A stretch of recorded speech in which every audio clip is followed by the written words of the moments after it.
Does the season officially start with week 0? Does the season officially start with week 1?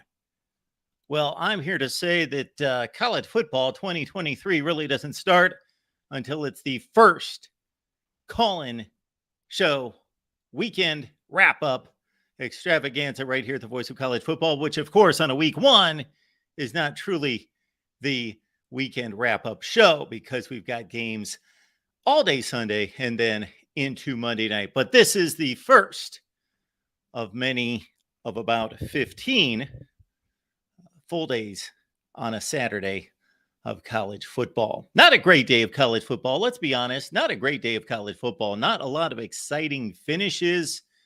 We just witnessed one a few minutes ago with Toledo taking Illinois to the wire in Champaign. But the Illini behind Luke Altmaier last-second field goal to defeat Toledo and stave off the upset and an embarrassing Big Ten loss to the MAC favorite. Illinois wins that one. I'm going to run down what stood out to me today, and then we will take your calls right here at the Voice of College Football. Appreciate you being here. The link is in the chat. The link also in the description section. You know I'm prepared and I'm fired up when the link makes it to the description section. That rarely happens. So we are ready to roll here at the Voice of College Football to talk up the first full weekend of college football. Amazon links in the description section of all the videos. If you're going to do a little shopping while you listen to the Voice of College Football, while you partake in the chat, do a little shopping, shop on Amazon. You probably are already. Use the link in the description section. Doesn't cost you a penny. Same shopping experience. And if it's not, let me know. The day belonged to Deion Sanders and Colorado. They marched into TCU, into the home of a team that was 2022 Cinderella. Maybe they're passing the baton to Colorado for 2023, and what a game. Exciting, thrilling. We previewed the game here at the Voice of College Football, and I basically anticipated and stated up front that this was the game of the week in regards to storylines and narratives and interesting topics to talk about concerning the two teams, and most notably the one team wearing all white today that has worn all black. And that being Colorado with Deion Sanders, with his quarterback, with one of the best players in college football, playing both sides of the ball, and this just unprecedented influx of new players, of transfer players, 68 transfer players into the program. And what would all that look like? And of course, with Deion's hype and personality and charisma, many would say, and of course, his Hall of Fame career just being a unique component to the sport, but it turned out to be less sideshow and more substance on the field, as Colorado, despite all the adversity of throwing together a team in the last couple months, came together and showed with special talent in special areas, with the right drive, with the right focus. They were a disciplined team. And we will talk a little bit more with all of you about Colorado's effort, the most impressive of the day, I believe, going to TCU. And no, the Horned Frogs are not the team they were last year. And no, the team last year was not the second best team in college football, but still a really, really good team last year, and still a capable team, probably a 7 or 8 win team. And Colorado, off of 1-11, goes into Dallas-Fort Worth. Shedeur Sanders was amazing today. They had a game plan. We did a watch party. Hopefully you took part in it, because I gained a whole lot of knowledge, not on Colorado football history, because this team is completely different than the rest of the history. Really, none of the players came back of note. So it was a learning experience about Colorado football right now. And they held up at the point of attack. The hype and the talk is going to surround Deion. It's going to surround the quarterback, of course, and it should. He was that good. However, they tackled on defense. They played at the point of attack. The defensive line was a legit defensive line. some of the places where I did not anticipate them being as competent as they were, and more. Colorado wins at TCU as a 3-touchdown dog today. Our star of the day is Deion Sanders and Shadur Sanders and the Colorado Buffs for what they accomplished today. Now, Deion Sanders' comments after the game were a bit ridiculous and silly. That's okay. That's his deal. That's his style. And we can talk about that as well. And North Carolina tonight was fairly dominant at times over South Carolina. And again, in places we did not anticipate. Defensively, North Carolina showed up. Their offensive line took charge of the game. Their defensive front, their defense, hard-hitting, tackling, pursuing the football, playing hard. North Carolina. Then combine that with maybe the best quarterback in the country, certainly east of the Mississippi, Drake May. Maybe North Carolina's got something. They controlled the game against South Carolina, and they were the more physical team. They were the better team, certainly had the better quarterback, because Spencer Rattler wasn't necessarily an issue for South Carolina tonight. He was running for his life. And North Carolina could be a player. Look out Florida State. Look out Clemson. Washington's Michael Penix. Welcome to the Heisman race. 450 yards passing, 5 touchdowns for Penix. Washington did not score in the first quarter. Did not score 1 point in the first quarter.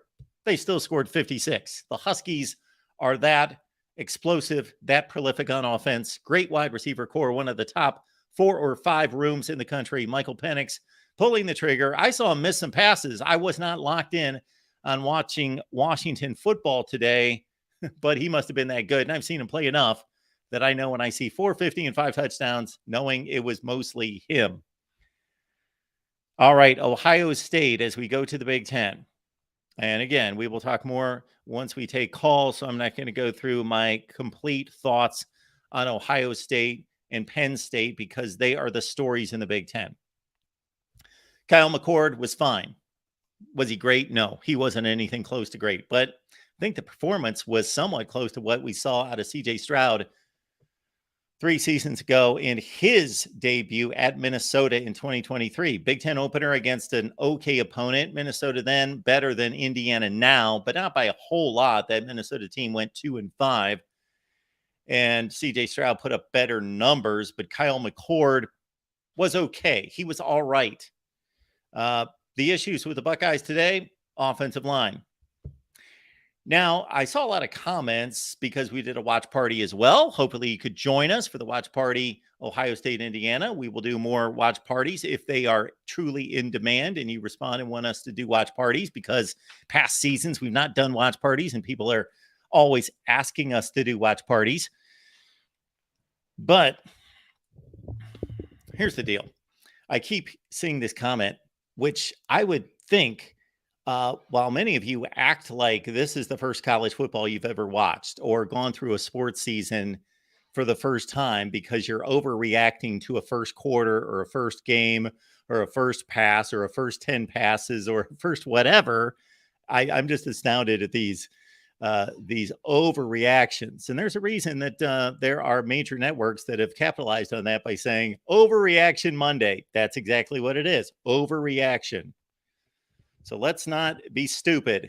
Let's be reasonable. Let's understand that we could go through every national championship team to the beginning of time, including last year's Georgia team. They played a Kent State team that wasn't very good. They barely won that game. They barely beat Missouri. Ohio State won by 3 touchdowns. Let's look at the defense. The defense was dominant in this game. Now, Indiana, limited passing game. I'm going to be kind. Limited, brutal passing attack. So it was easy to defend, but Ohio State's defense looked really good. Kyle McCord looked okay. The big deal with Ohio State and the big takeaway is that the offensive line generally looked bad in run blocking. The pass protection was fine for the most part. Kyle McCord typically had a pocket to work with for 3 or 4 seconds. The pass protection for Ohio State was, I would say that Ohio State's offensive line C- work because the run blocking was so inconsistent especially in short yardage. So much of what we saw last year, we're seeing against Indiana, and that can't happen. Now, Indiana's got a decent front, but that can't happen. So Ohio State's got to get better. What the ridiculous response is that, no, this team's not going anywhere. No, this team's going to lose 3 games. This team, there's no way they're anywhere close to what they usually are, and all those things. Okay, you might be right.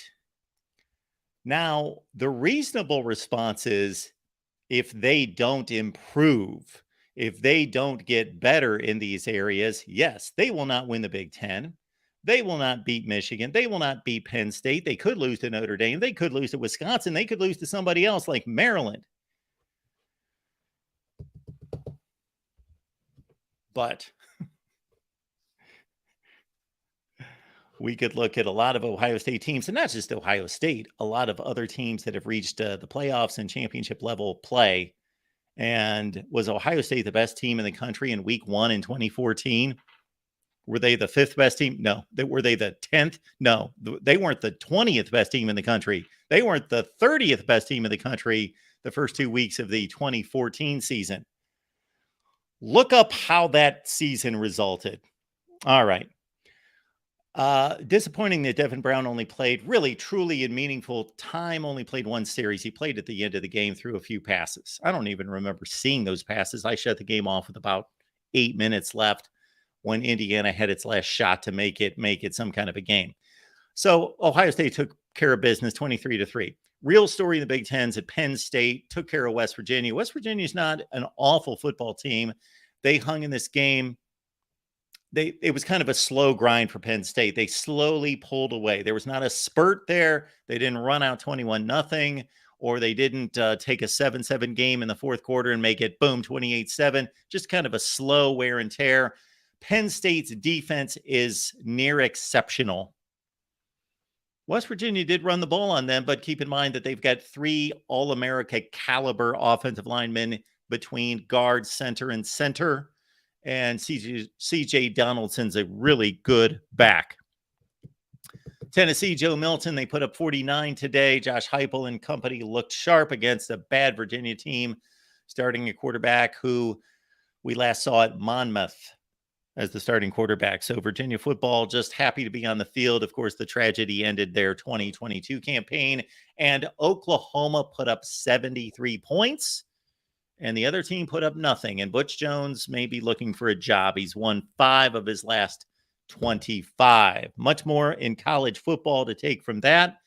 The last bit before we take some calls, Luke Altmyer led a last 2-minute drive for Illinois as they were down by a point, and they go down the field and kick the game winner against Toledo. And Luke Altmyer in the process completed a 4th and forever type pass.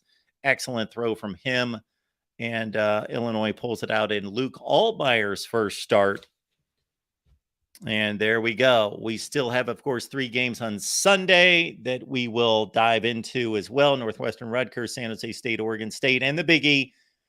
The much anticipated, probably the best matchup, and it is the best matchup. There's no debating that, but will it turn out to be the best game? Anticipated to be the best game. Florida State, LSU, Clemson, Duke on Monday night. All right, welcome in, everyone, to the Voice of College Football again. We will take your calls. Amazon links in the description section. Please use it when you shop on Amazon. Top 25 that actually makes sense will be out tomorrow. Buckle up if you've not experienced a top 25 that actually makes sense. You'll want to click play and sit down. Sit down before you click play. It's like when you receive shocking news, you want to sit down first. Top 25 that actually makes sense. Sit down first. That's all I say. Share it with friends and neighbors as well, but warn them as well. Sit down first. But it's like one of those things in life that ultimately is for your good. But the initial shock might kind of be a step back for you, but ultimately it's for your own good. All right. Welcome into the Voice of College Football. Who do we have on the line here? JJ. Hey, what's up, man? There he is. Hey, man, you know I had a call, man. You know I had a call. You had a call. I guess you had a call. Hey, man, look. Because Michigan disposed of East Carolina, I guess you had a call. No, actually, look, man. I know it's week one, but I'm gonna call it right here. This might be the worst Ohio State team I've seen since 2011. Yeah, you've seen again. That's a completely ridiculous statement. You may turn out to be right, but based on what happened today, how long have you been watching college football? A while, a good while. Like 3 weeks? Nah, man, You nah, you man. should know you should know better than this to be making calls on teams, especially teams as talented as Ohio State. Now, if you want to make a call on Indiana after 1 week, you could do that much more. But this Ohio State team today looked better than the team that won in week one against Navy in 2014 that won the national championship. So you might be right. I'm not saying you won't be right, but I'm saying it's a ridiculous jump to conclusions based on one game. Yeah, I could point out, we could sit here like all night and I could point out all sorts of teams that achieved great things that looked lousy in Yeah, week one or week five or whatever week. we could do that, but here's the thing: those are extreme outliers. Extreme outliers. 2014, extreme outlier. They're not Most extreme outliers. I'm not just talking about Ohio State. I'm talking about all sorts of championship level teams that have struggled against. All you have to do is go to any year in the playoffs, and I could point out Michigan State in 2015 looked lousy probably 3 or 4 times, and they went to the playoffs and won the Big Ten championship. I also say this though: there's a difference between week one and a game in the middle of a season, 3 weeks into the season, where you might be lollygagging. Week one, You're right. to me, There's a difference. In week one, when you get a first-time starting quarterback, you should be given a little bit more grace, and it's a little bit more understandable than 5 weeks later. You're right. Yeah, but what I'm saying is You're completely right in reverse. No, I know, but a lot of those games that happen during the season, those are what I call sleepwalk games. They're games where there's already been several games of the season. You put up good showings, and then maybe a game comes along where you sleepwalk. Week one, you can't use that excuse. You can't use a sleepwalk excuse. You shouldn't use an excuse. You only play 12 games. You should never use an excuse for sleepwalking past anyone.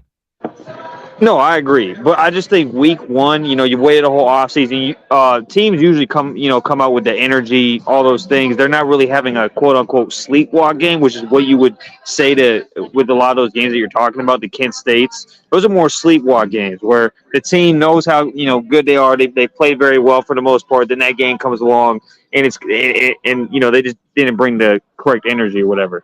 There are things with it.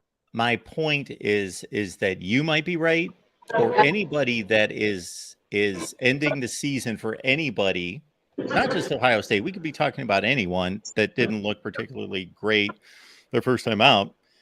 And people can say whatever they want, but I'm just saying they're silly and ridiculous, and it just doesn't make any sense. If that team has enough talent to play for a championship, and this team obviously does, I just think, we've got too much history to talk about any season or any situation or any set of programs that have looked marginal. They won by 20 points. They won by 3 touchdowns. They were never really that seriously threatened in the game. Maybe he needs to get their attention, sure, but the offensive line didn't play particularly. The offensive line played lousy in the run game, and that's really the issue I saw in the entire game. Yeah, look, they did win by 3 scores. They were never threatened. I mean, look, that Indiana offense, I think is going to be one of the worst offenses in the country. I mean, they pretty much ran a triple option for most of the games. I think I saw a stat. They threw the ball 5 times prior to the fourth quarter. It almost had a vibe of, let's lose, but let's not lose by a tons type vibe to me. So, I mean, look, they were not threatened, but I've watched a lot of football. And I see things with this team that I haven't seen in the Ohio State team in a long time. One, the quarterback may get a lot better. I think he will get better. But even the pass pro, I know you're saying the pass pro wasn't that bad, but there were times where I think Simmons is his name was getting whipped. I mean, look, this is not. I'm just calling it, man. I think they're going to lose 3 games. Now I know it's week one. I know that's hyperbole. I get it. But Yeah, well, I've been on record the entire offseason by saying they could easily lose 3 games. Absolutely, they could. yeah, I think they're the only after what I saw of Penn State and not really what I saw of Penn State necessarily tonight, they didn't really change my opinion based on beating one of the 5 or 6 worst teams in the Big 12 like they did, but it was more about really grasping, really reading in on Penn State the last couple of weeks, really reading that I think that this is probably I don't want to say they're the best team in the Big 10 because I just think they are really dangerous. I think that they are really, oh really yeah, good. oh yeah. Right now, week 1, I guess my top 25 that don't make sense in the Big 10. I'd have Michigan, Penn State clearly the top 2 teams right now in the Big 10. Clearly, like then a gap. I mean, that's just basing off of week 1 performance. That's how I'd have it. Well, Penn State beat the best team, so they would be based on how I rank teams. They're Yeah, clearly the number 1 team. yeah, you can say that. I don't have a problem with you saying that at all. I think Michigan. I mean, that was just a workman like. I mean, they were as dominant. They were as dominant as you could be. There's really not much to say about Michigan, to be honest. I mean, besides the fact that they just dominated from jump. JJ looks like he's taken several steps up, in my opinion. I know it's ECU. I know that, but you could tell when a guy has leveled up with some of the throws he was making, the poise, all that. I mean, he looks like a stud. He just looks like a straight stud. Now, Corum, I'm a little worried about Corum. It could be he's easing back into the injury, but he looked like a step slow, hesitant. Now, he hasn't played real football since last year, so I don't know if that's a huge factor. But yeah, I mean, there's nothing really to say about Michigan, honestly. So with that, but Yeah, I'm just gonna have to take everybody else's take on Michigan. I didn't see one play. I saw JJ's stat line, but I haven't seen one play of the game. JJ looked ridiculous. I mean, he had throws in that game that was just like there was one throw. It was an NFL throw. I know it's ECU. I'm gonna keep prefacing that by saying it was ECU. But if you watch a lot of football, there's things you could look for no matter if they're playing trash phone where you can go like, yeah, they've leveled up here, they've leveled up there. But Yeah, yeah, and I totally agree with that, and I totally get your point. I think it's valid, but teams change throughout the season, and there are certain teams that are capable of changing to the degree that it matters for a championship, and there are other teams that it doesn't matter. They can only, Indiana could get better, they could develop and do different things, and not go 2-10, go 4-8. I'm talking about the small number of teams that can do something about a championship, and maybe they're not at that place right now. But man, I could just go through so many teams to name what they look like in September versus what they look like at oh the end of yeah. the year, and they're just different teams. Well, I guess you could phrase Ohio State like this then. This is their worst starting point in terms of room to grow that they've had, and I would say maybe 2014 is the last time that I've seen an Ohio State team from the jump look this way. Now, do they have room? Could they grow? 100%. 100. I agree Yeah, with that. I mean, they got the talent to do that. yeah, But they looked a little lethargic and looked, which almost is an argument on the other side of the fence that they didn't how play do that you feel well, didn't about? play their best, and won by 3 touchdowns and got in there and got out. And Yeah. I think their 2017 opener against Indiana, that game was tied in the fourth quarter against the typical Indiana type team, 5-win team. And so Oh, I forgot about that one. I did forget about he that. gave up a lot of yardage and a lot of points. I would rather see the defense or the offense struggle than the defense struggle. Yeah, And and so it's hard that's to. why I was a little more optimistic about this effort, is because I think the offense is going to be fine. I didn't want to see the defense struggle. Yeah, I honestly don't know. I mean, I think the offense is going to get better, but I don't. I think this is going to be the first year on the day that he's not going to have. I'm again calling it. He's not going to have an elite offense. I think he's going to have a good offense, a very good offense. But there's just things I didn't understand. What's with all the under center 95% of the time, it seemed like they were playing from under center. I don't know if that's they don't trust the O line. I don't know what that was, but it seems like he's going way more pro style this year, more heavy sets. And two, Yeah. it's hard for me to judge the defense because I'm gonna be honest. That triple option they were running the whole game. It's like they were playing a Navy or something. Yeah, I understand that, but that's actually impressive because they didn't game plan for it. They had no idea that it was coming. They all said that after the game. This wasn't on tape. They didn't, and Yeah, we know how teams struggle against Army, Navy, and Air Force, even when they prepare for a couple weeks or the off season. no, I agree with that. I just think a team that's got the talent of Ohio State. I think when you play a triple option, I just don't think triple options give talented teams really that much trouble. So that's just, I think history would say otherwise, but yeah, it's just easier to defend. It's easier to adjust to a one-dimensional attack, even if you didn't see it. One-dimensional attack it is. But the teams that really run the triple option well, you should know as a Michigan fan that Michigan 3 or 4 years ago shouldn't have been messing around with Army until the last play of the game. But yeah, was that 2017? 19? I think it was 19. Was it 2019? I thought it was 20. I'm not positive. I'd have to look it up. But that wasn't the John O'Corn year?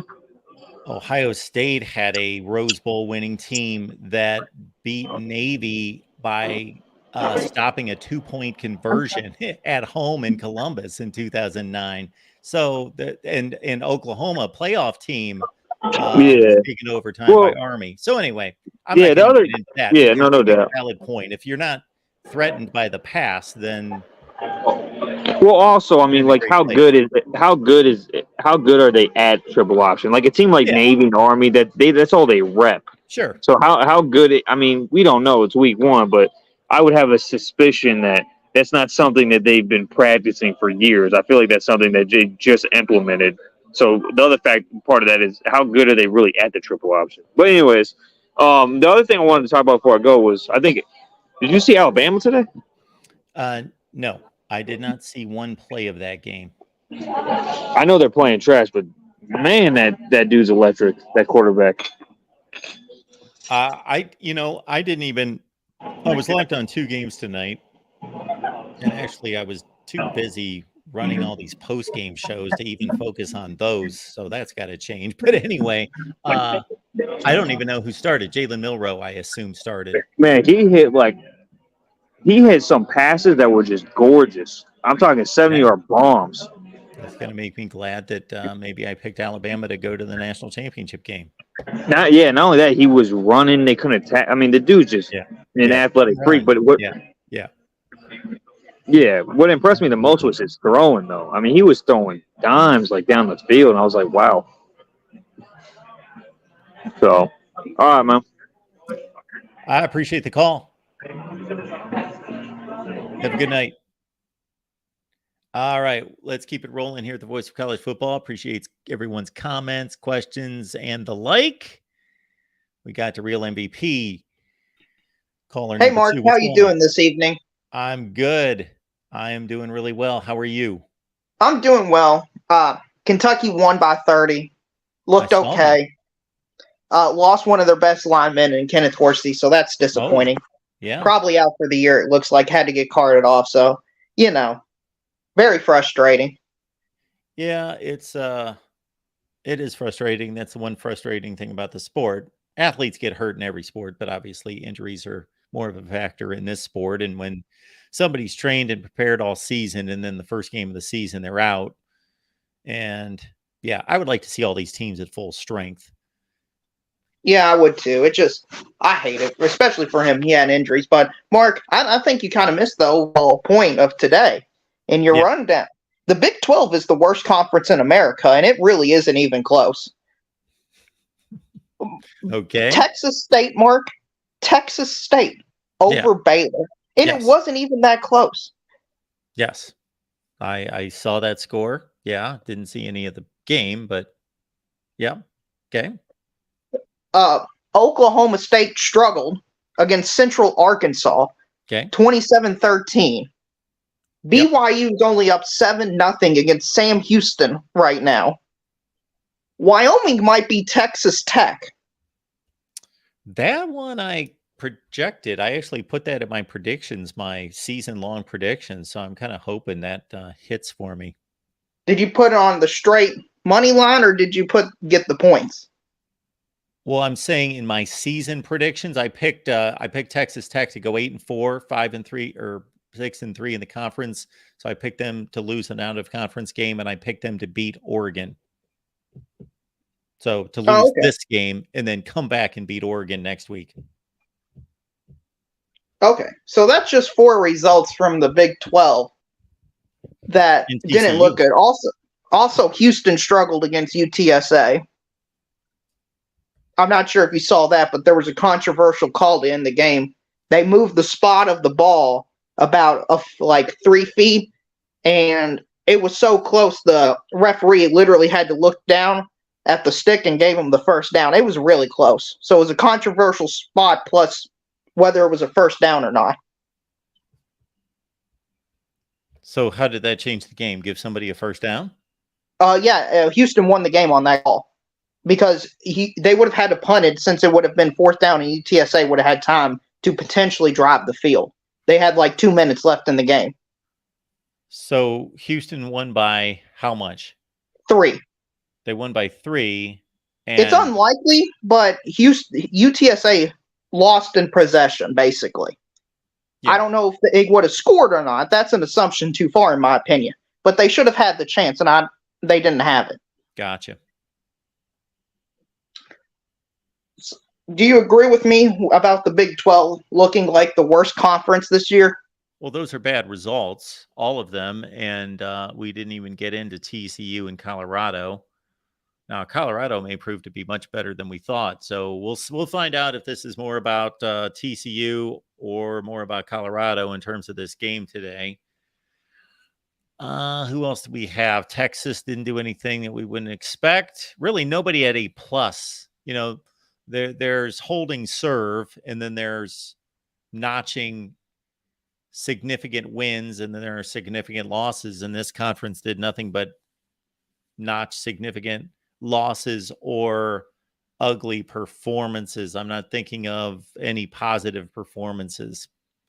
So yeah, so far, 1 week. I'm not going to claim them to be the worst conference. We'll look at that in a few weeks. I get you, Mark, but losing the Texas Alabama game to consider next week. I understand that, Mark, but just for the future, the Big 12, I mean, losing to Texas State, struggling against Central Arkansas, struggling against Wyoming, Sam Houston, not a good look for the Big 12 going forward. It's not a good look for the Big 12, but something would tell me if we went week to week throughout history, we would find such weeks. I understand that, but these are pretty bad weeks. And there's also other results I think we need to bring up. Yep. Northern Illinois beating Boston College. Yeah. 27-24. How bad is Boston College? Northern Illinois went 3-9 in the MAC last year. So Jeff Hafley's had a real downturn in his career at Boston College. When he was hired, his career was on the upswing, of course, coming off of an NFL career with the 49ers.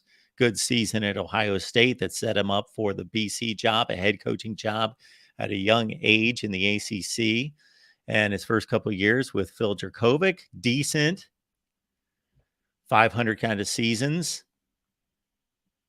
5-5, I think, in the COVID year, another 7-5 year. And then last season was a debacle. And here they go this season. Yeah, I don't want to see, this is what I mean about overreacting in week 1 when there are other trends involved that you can go back to last season. I think that's different.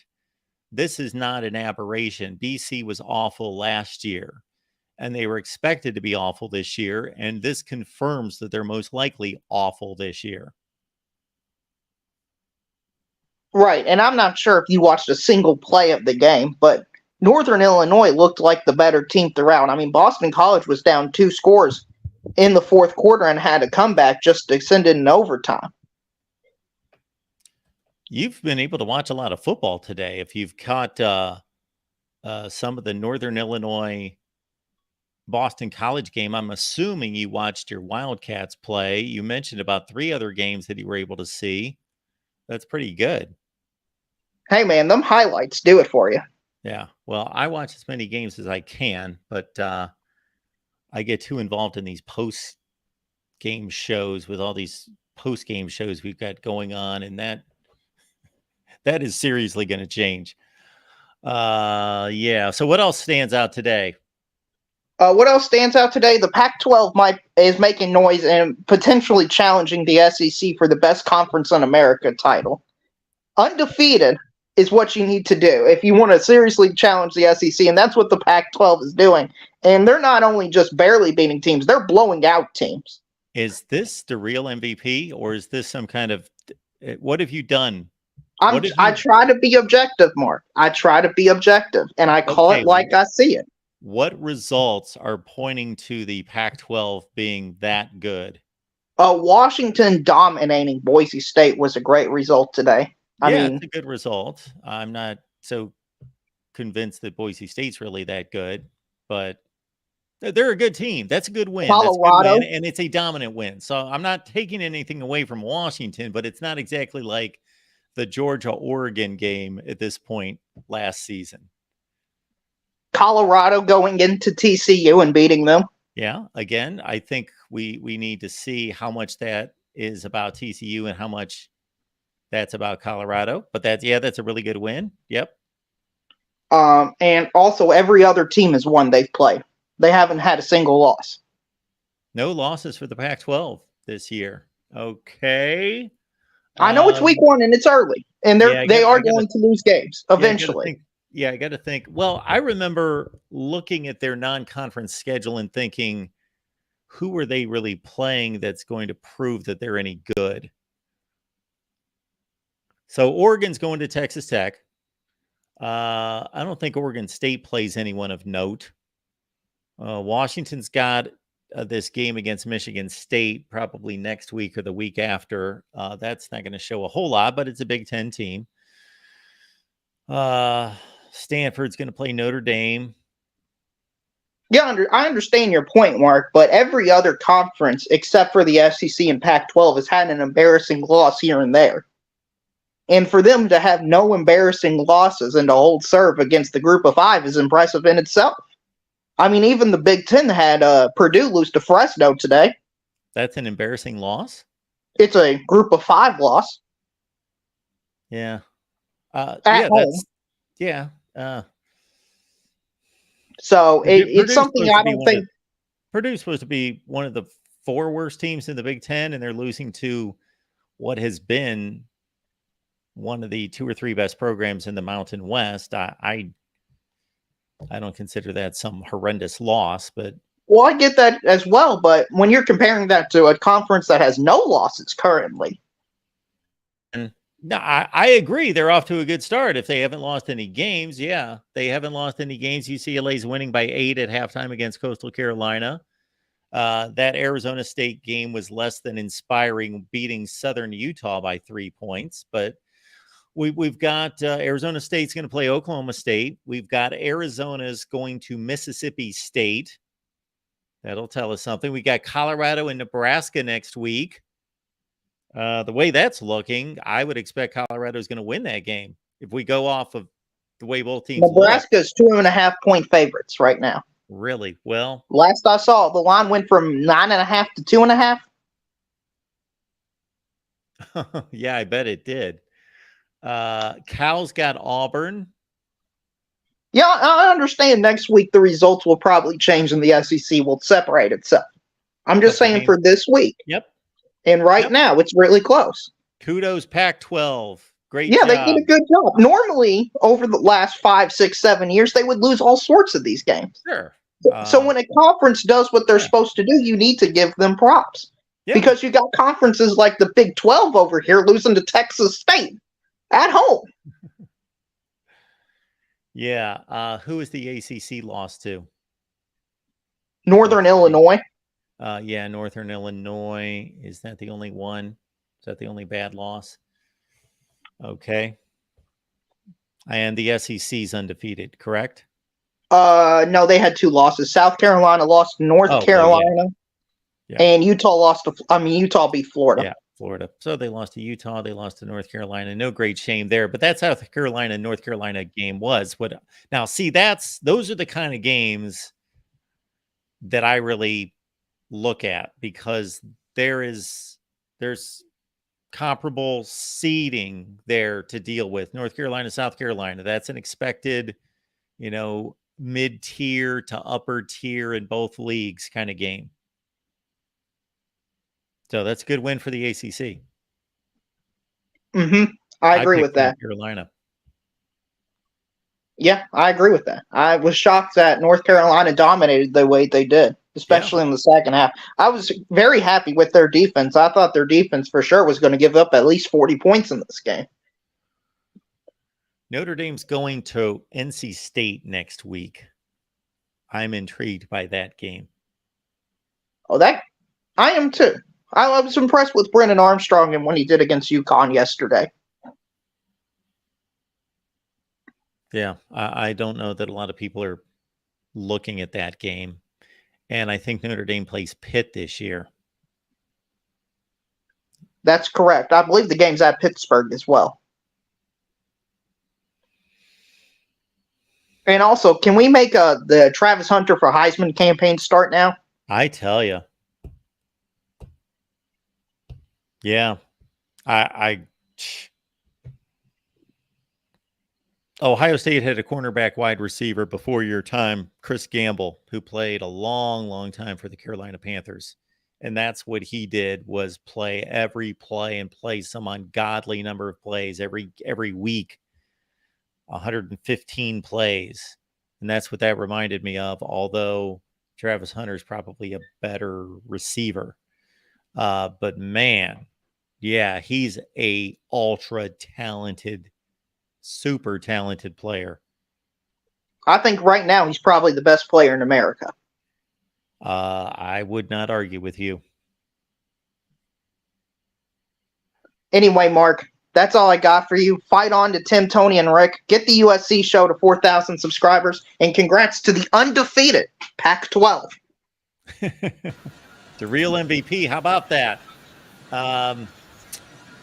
Yeah, I got to say, Colorado really impressed me today, and I enjoyed watching the Buffs. Jackson, how you doing tonight? I'm doing pretty good. How are you doing tonight on this fine day, well. Mark? Doing well. Oh, man. I'm so excited that college football is back.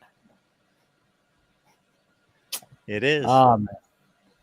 I will say, though, it's not a good day for Baylor because they lost to a 26-point underdog. Not good. I mean, you go from winning the Big 12 2 years ago to going down to Texas State. Not good. And I see that Texas Tech, Wyoming is in overtime. And I will say, though, today was a great day for Deion Sanders. 510 passing yards. School record for Colorado. Yeah. Their complete offensive approach, their game plan was impressive. Oh, man. I will say Pennett's had a great game against Boise. I mean, I'm looking at some of the stats right now, and they're pretty fantastic. 5 touchdowns, 450 passing yards. Good Lord. I mean, this was against Boise State, but let's not forget, this is not the Boise State of 2006 to 2011. I mean, But congrats to Washington. North Carolina's defense did just enough today. I was pretty impressed with how they did against South Carolina. Yeah, well, I don't know if they did just enough. They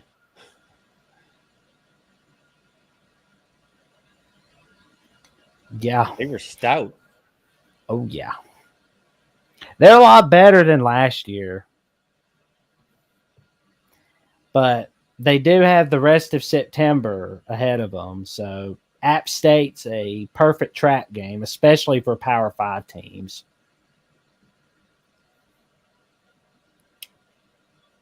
And of course, they're going to have Minnesota, and then they got to go Pittsburgh in week 4. Pittsburgh's a very dangerous place for ranked teams. And Wyoming got the first down.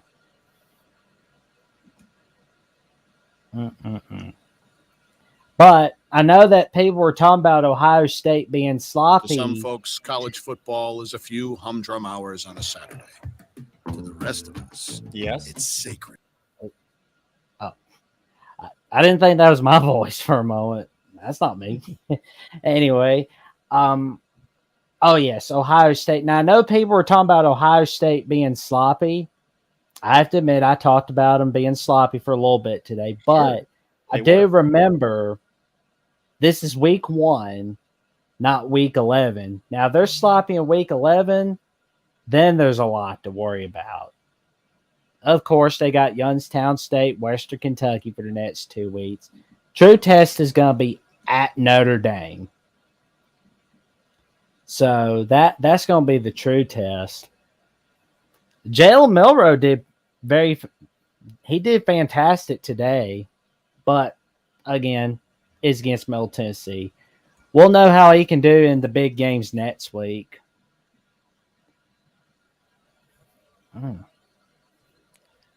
Yeah, absolutely. Good. Oh, yeah. All right, Jackson. Ooh. Anything else?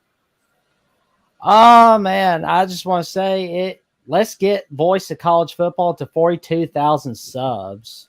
And I will say, though, my good buddy Austin told me all offseason Colorado was going to get it done. I was like, yeah, I'm not so sure they'll be getting it done against TCU, but I was wrong. Yeah, I was wrong too. I picked TCU. I did like the points in that game, but that was impressive. That was, even if TCU turns out to be an average team this year, that was still impressive to pull that off, to put that team together, and to be that well prepared, because they didn't slop around in that game. Yeah, there were some false starts on both sides. There seemed to be a lot of false starts on both sides, but besides that, that was a crisp team. They didn't turn the ball over. They didn't commit many penalties. They executed well. They didn't miss tackles for the most part. Like, I know that was a high-scoring game, but their defense played rather well.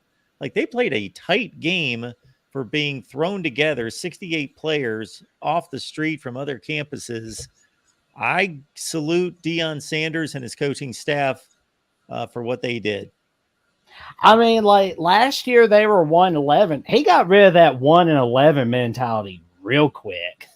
Well, he got rid of all the players, so that kind of got rid of that. Yeah. I got a feeling that Nebraska is going to need a lot of luck next Saturday on big noon kickoff. Yeah, we'll see. I don't know. That's going to be a difficult game to handicap, because I think a lot of people are going to be hot on Colorado because of how they look today, and they're going to be down on Nebraska, and people tend to be overly impressed by offense and disregard defense. So if Nebraska would have lost to Minnesota 38-35, people would have thought, okay, well, they lost, but they looked good and they played well. When what's the difference? 13-10, 38-5, 38-35. It means that their defense played well and their offense didn't play well, is what it means. So yeah, I know Colorado. I want to see what this line does, because if the real, as he let us know, it went from 9.5 to 2.5, and I got to think that that thing's going to continue to wait, or maybe there'll be a bounce back. But it just looks like the Nebraska team that we saw the other night versus the Colorado team today wouldn't be a super, super competitive game. But right. I tend to think it will be. Oh, for sure. I mean, this Nebraska team, I believe, is a lot better than all those Scott Frost teams for right now. I could be wrong. I guess they are. I pretty much saw the same team as what I saw. Yeah, they tend to fall apart in one-score games, but I pretty much saw exactly what we saw under Scott Frost. And that's not an indictment on Matt Rule because that was his first Right. game. But I'm just saying that was the same. That was the same performance. It wasn't like Scott Frost won less than 30% of his games or whatever the record is, something in that range in the Big Ten by losing by 28 points every week. He lost most of those games by one score. Yeah. That game was basically Scott Frost on the sideline.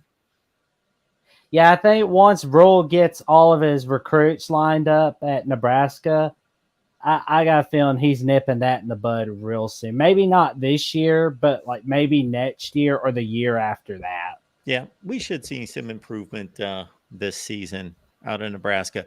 What we didn't see out of Nebraska Thursday night, we saw out of Colorado today. And again, I'm even going beyond Travis Hunter's incredible, and they've got some other weapons that are really nice, like Horn and others, and the quarterback is really good and all that business. I'm just talking about the way they played. It was impressive.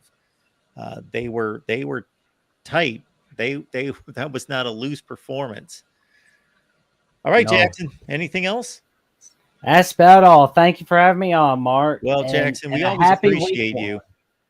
Have a good I night. appreciate you too, Mark. Let's get you to 42,000 subs. I'm with you. Let's tell the whole world about the voice of college football. Thanks, Jackson. Appreciate you. Anytime. Have a good night. You too. Sleep well. All right, we'll keep it moving here at the Voice of College Football. We got Matthew Miller chiming in after his Texas postgame show. Didn't lose to food, so that's a good thing. No, we did not lose to food. We did not lose to Uncle Ben's rice there. They're better than they used to be. I will say that. They've improved. Our defensive line was fantastic. We're going to need them to play just like that versus Alabama. We had 12 guys rotate on the defensive front, and honestly, there was no drop-off. It's the most impressive defensive line performance in my lifetime, honestly, just watching football from them, obviously from Texas, Wow. not from anybody. But offensive line, not happy with it. And if it does not get better next week, then Alabama's defensive line is going to look like our defensive line versus Rice because it was not good. DJ Campbell came in. People remember he was the number one rated offensive lineman coming out 2 years ago. He was today. He wasn't great. There were some plays where you could see why, and other plays you'd be like, wow, what the hell's going on? Yeah, I know. Bama. Everyone. Okay, here's one thing I'm going to have for everyone watching. Just take a deep breath. Calm down. It is week 1, guys. It is week 1. Thank you. These people act like they've never watched football before and have never seen a team struggle one week that we have so much more information about to know that they're better than that 1 week struggling that they don't have. That doesn't mean that there shouldn't be concerns or that they don't have things to fix, or it might take time to fix, or they may never fix certain things. That doesn't mean that, oh, everything's fine and everything's going to get fixed, but it just means that, shoot, who has more confidence in Texas right this second compared to going into the Bama game last year? I thought they were going to be skull dragged last year. So did I. By Bama. I thought, this was the Bama team that won the national title in 2020 that came within 4 minutes of winning it in 21 and probably 2 healthy wide receivers that everybody considered still to be the gold standard of college football. And I actually thought playing on the road would piss them off and have them come in laser focused on a mission. And what has Texas ever done? And against an elite team, this, modern era of Texas football, I thought Bama was going to, I thought, well, Texas has a lot of talent, so it's not going to be 56-3, but I was expecting 41-17, 38-20, something like that. Yeah, 100%. I mean, look at people last year, Georgia, Oregon. Oregon is a shit. That doesn't mean anything. Oregon turned out to be one of the 10 best teams in college football, in my opinion, last year. So maybe 12, but still, either way, they were a good football team. Absolutely. And because they beat Portland State or sisters of the high school football girls team today, 87-3 or whatever it was, it doesn't matter. That literally will have no impact on the rest of the season. Oregon could be a 9-3 team, but because of who they played, a bad FCS team, by the way, and killed them, it doesn't matter. People need to just calm down. And also Texas Tech. Why are you scheduling this game at Wyoming? Why are you going on the road? This is what you do, because Wyoming is probably between the 40th and 50th best team in the country, and you're going to If You think that. that you think okay, let's say they're the 60th best team in the country. Yeah. Even then, why would you go on the road to Yeah. play that? There's no point. You got to You figure don't there's 69 Power 5 teams. How many Power 5 teams is Wyoming better than? let's 5, see. Yeah, 5 to 7. 5 So to 7, and then yeah, how many group of 5 teams are better than probably Wyoming? about 5 to 7. So they're probably like the 70th best team in the country. Yeah. But either way, you shouldn't. I think Texas Tech is probably, in my opinion, around the 35th best team in the country. Yeah. And then you go to a place like Wyoming, and people don't realize it's the highest elevation in all of college football. That's going to make a difference, especially the first game of the season. So why do you do that? You gain nothing from that. Instead, you make a laughing stock of yourself. So I don't understand that. Well, this is one of the fallacies of college football is that all these schools schedule, but which is generally they're a self-serving process. They have their goals, whatever those are, whether that's we just need to get to a bowl game, so we got to schedule 4 nobodies. Whatever the approach is, that's up to them. But the other drawback to that is I think because slots get taken, that if you don't connect with certain schools at certain times and slots get taken up, then you're sitting there. You can look at certain teams and see where they've got open slots for next year or the year after, and then you got to schedule whoever's available. Now, I don't know if that was the case here, Yeah. but that's got to be the case because it's kind of a whole, I don't know what game that would be, but where you're filling the slots, and if you've got nobody else that answers the phone and you got to fill a game for September 2nd, well, there you go. Yeah, that's true. But another thing is people don't realize if you ask any coach in college football, they'll give you this answer. When does your team make the biggest improvement? From week 1 to week 2. It is literally the first game you have played versus anybody else. You've been playing each other all of fall, all of spring. This is the first game. So this is live action, first real bolus for some of these guys. You're going to see some guys make big improvements just going into next week because that's the first live action they've had. It's not hard to understand. Like, the NFL has preseason and they're not taking it as seriously for whatever reason. I think that's stupid. I think Andy Reid for the Chiefs said it perfectly. Mike Tomlin said it. You got to spar before you go in a boxing match. You don't just jump in a boxing match. So it's like, this to me is preseason for college football, week 1 and week 2. And that's why, even next week, if Texas loses to Alabama, we could still improve and win the Big 12. That's not a big indictment on us by any stretch of the imagination. People just need to calm down, relax. I was low on Ohio State. I think they're the 3rd best team in the Big 10. But do you think tonight I'm going to be waving my towel there saying, "Oh, I was right, they're the 3rd best"? No, it's one freaking week. I thought Penn State did look good. I thought Drew Allard looked pretty good for his first game. Michigan looked exactly like I thought Michigan was going to look. I will say, people were making the point about JJ McCarthy. He did show me throws that I didn't think he was capable of last year. I will say that. The thing is, he's also doing it in a situation where he was never uncomfortable. I want to see what he does when it's 3rd and 8, Ohio State or Penn State's coming at him. What does he do in those situations? Because in my opinion, he has yet to show me that, and that's going to be the difference for if Michigan can win the national championship here. It's just like Quinn Ewers today. I didn't think Quinn Ewers was terrible. He showed me some things, but there were other things I didn't like, and especially again, the offensive line was not good today, and that's the only thing. If we hold up versus Alabama, we will beat Alabama if our offensive line does, because our defensive line is very good. I've been hearing it all spring and then watching with my own eyes. JT Daniels lucky he didn't die today. Like, seriously, he had 2 times the whole game where he was able to plant his back foot and rip the ball. We didn't have him many. I think we only had 3 sacks, but he was literally pressure on every pass. It was insane. It was the most excited I've watched. And I think our defense going into the 4th quarter before we pulled all their starters, we only gave up 4 first downs and 100 yards. It was a great defensive performance, but the offensive line definitely needs to improve. I'm super excited still for that Alabama game. Alabama could definitely beat us, and I think they will. I predicted that, but we'll have to see. I'm just excited for next week. This only slightly is connected to the previous point that you made, but since it just popped into my head, I'll name it about not overreacting to week 1 or early season results. The Monday after Ohio State lost to Virginia Tech in 2014 by 2 touchdowns, a Hokies team that eventually went 7-6. I went into because I was off Friday, Saturdays at ESPN. So the national championship game, of course, on a Monday night, I went into my boss's office and I requested off Monday, the national championship game. And he goes, "Why are you requesting that off right now?" I said, "Because I don't want to miss Ohio State playing in the national championship game." He's like, "What? Are you kidding me?" They were like ranked number 22 in the country. They just lost to a 7-6 team by 2 touchdowns. And I requested off the national championship game the day after. That was the team with Charlie Brewer's brother was the quarterback, wasn't he?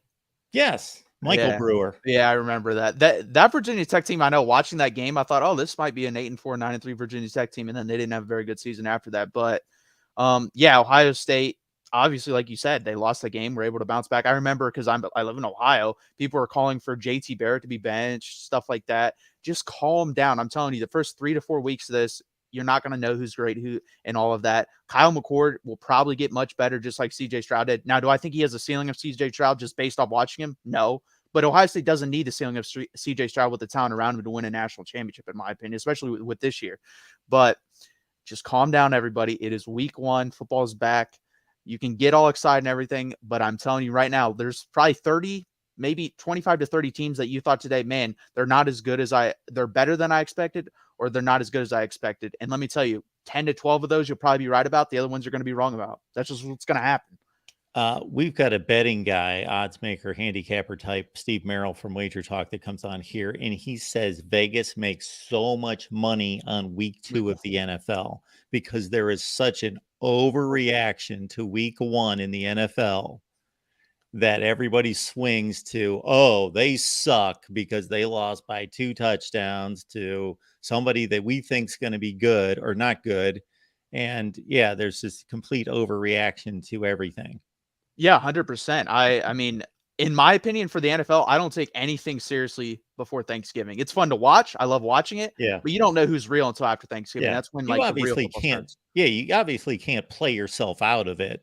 Yeah. But Yeah, you can't go 0-6 your first 6 games. But if you go 3-3, we've seen plenty of teams roll off 7-8 wins in a row. I mean, that happens. Especially now, they don't take preseason seriously anymore. Like the first 4 weeks of the NFL is legitimately preseason. The Bengals last year, again, living in Ohio, were terrible the first 4 weeks of the season. Yeah. Everyone was complaining about the offensive line because it was just as bad. And then guess what? They turned it on and they were very good. So calm down, everyone. Just calm down, especially with these kids. Like Texas Tech is playing at Wyoming. Guess what? You're half that locker room, their head is back in Lubbock thinking about Oregon next week. That's what they're thinking about. The same with, I know Baylor's probably not going to beat Utah, but they were definitely thinking ahead. Do I give them an excuse for that? Absolutely not. They should have beat Texas State. But there's definitely some kids in that locker room thinking about the week ahead. The ESPN scoreboard says that this Texas Tech Wyoming game is on CBS. Is that correct? It is. It's on CBS, Channel 7. Really? On that. Yeah. I call this thing up. I just didn't even assume that we could watch this game. Yeah, so it was in a lightning delay for the longest amount of time, and I was trying to find it on TV. Then all of a sudden, I turned it, and it ended up on CBS. Like, okay, I wonder if CBS Sports was like, we can't put it on here, so they put it on CBS. I don't know.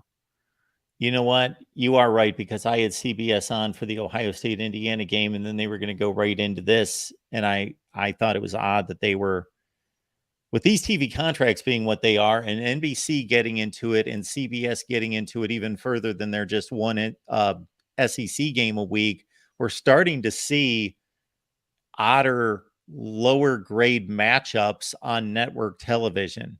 Yeah, for sure. Like it was very Maryland weird and today. Charlotte is going to be the NBC game either next week or the week after. That's going to be a game where those guys in the booth are thinking about their life choices and wondering why I'm here watching this game. Just like I'm sure Gary Danielson is going to be watching these really like slugfest Big Ten games thinking, what the hell has happened to me? I was watching some of these high-flying SEC games. Now I'm watching Minnesota and Iowa beat the crap out of each other 10-7. Exactly. Why can't I find CBS? Anyway, good stuff. Yeah. Well, how'd the show go tonight?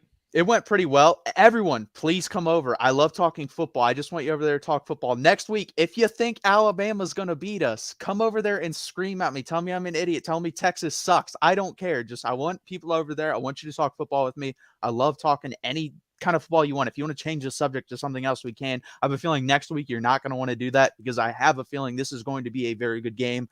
But if it's not, and you want to come in and watch me celebrate like you've never seen a man celebrate before, or a man be so angry or sad that you've never seen before, come over there and watch it, please. Oh, this is phenomenal. Yeah. CBS 33 all. Wyoming just scored a 2-point conversion and the game's over. And there you go, Matthew. Your lesson for Texas Tech. Don't go to Laramie, Wyoming in week 1. Yeah. They just lost. And how much you want to bet Oregon and Texas Tech is a close game next week? Because I bet it is. I bet Oregon wins, but I bet it's a close game. Yeah, and that's going to be the overreaction, is going to be that Oregon's going to annihilate Texas Tech because they suck because they lost to Wyoming. Yeah, and Oregon was basically running a scrimmage today versus nobody, but yeah, we have to do something with this Texas show because Matthew here's got a Texas Tuesday show every Tuesday. Makes sense. 7:30 Eastern, and then the post game, which again should be ridiculous next week, regardless of what happens. Bama, Texas, right after the game. I think that I should come on here and just, if I could move people over to your show, I would do that. But people need to be aware of what we've got that makes good live streaming, and that's one of our good shows for sure. Yeah, it's going to be like I said, it's going to be fun. It's the most excited I've been for a game. Today hurt a little bit just seeing the offensive line, but I think they'll get it together. Especially what was really good, they came out at halftime mark. They had 3 drives in the third quarter, scored 3 touchdowns that said starters, you're out. So that really impressed me. Usually in the past, you kind of see them slush through mud kind of after the first half they had, but there was definitely adjustments made. So I think it'll be a good game. I think it's going to be interesting. I think the key to that game, just a little bit of a preview before the preview, I think we got to keep Milroe in the pocket and make him a passer. I know he had some beautiful balls today, but that's against Middle Tennessee's secondary. It's not against Texas secondary. If we can keep him in the pocket and not let him break off the freakishly runs that he's capable of, because he's an explosive athlete, then I think Texas has a real shot in that game. And sometimes I think when people see an athlete like that rip off a great throw and think that he's arrived as a quarterback, well, of course he can throw the ball. Yeah. He got recruited and signed as a quarterback at Alabama. Shoot, we see punters making beautiful throws. Yeah. They're athletes. They can throw a football. It's not about throwing the football. It's being able to read a coverage, not get fooled, make a decision, not hesitate that extra second that makes the throw late, all those things. It's not about how beautiful. So if they know, hey, it's predetermined, you're going to throw the 9 route and you're just going to heave it as far as you can. Yeah, he's going to look good doing that in a clean pocket.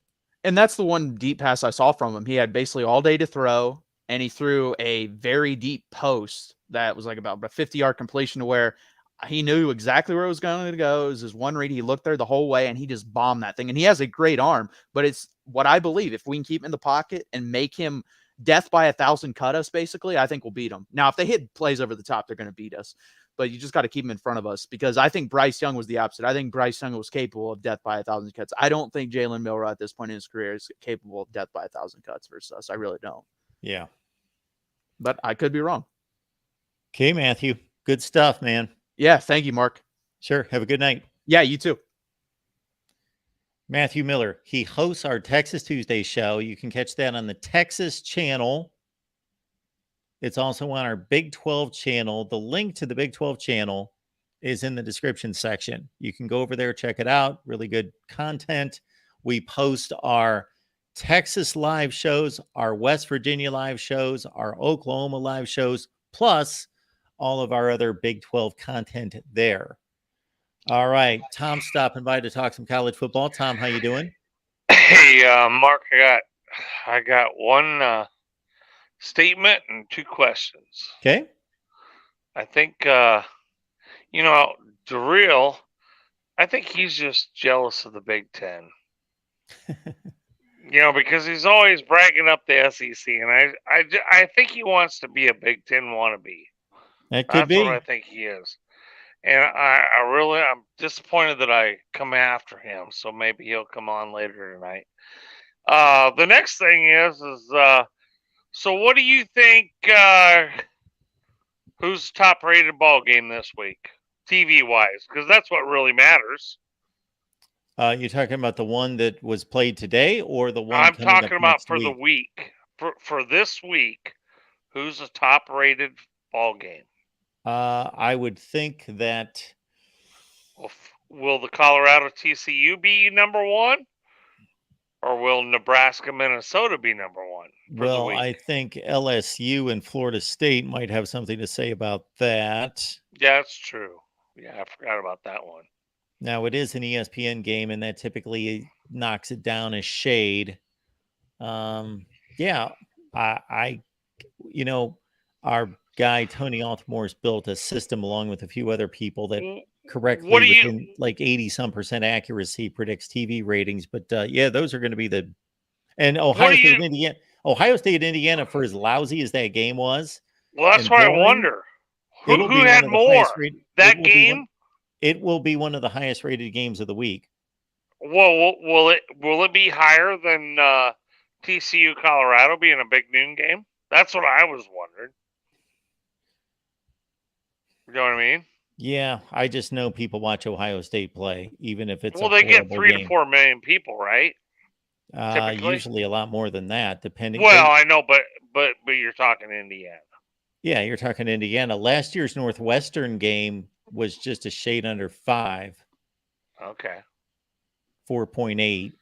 See, I don't think Colorado TCU probably had that many people watch them. Probably not, but they probably gained momentum throughout the game. Like people think, okay, wow, Colorado's hanging in it. It's a high scoring, it's fun. And so that obviously fluctuates and helps that game, that it was just a good game. And there were no other, at noon, there's no other good games. Right. Yeah. And probably what helped Ohio State, Indiana, even though it was an awful game, was that there were no other really good games. The 3:30 window was nothing awful today. Too. Yeah. Nothing today, really.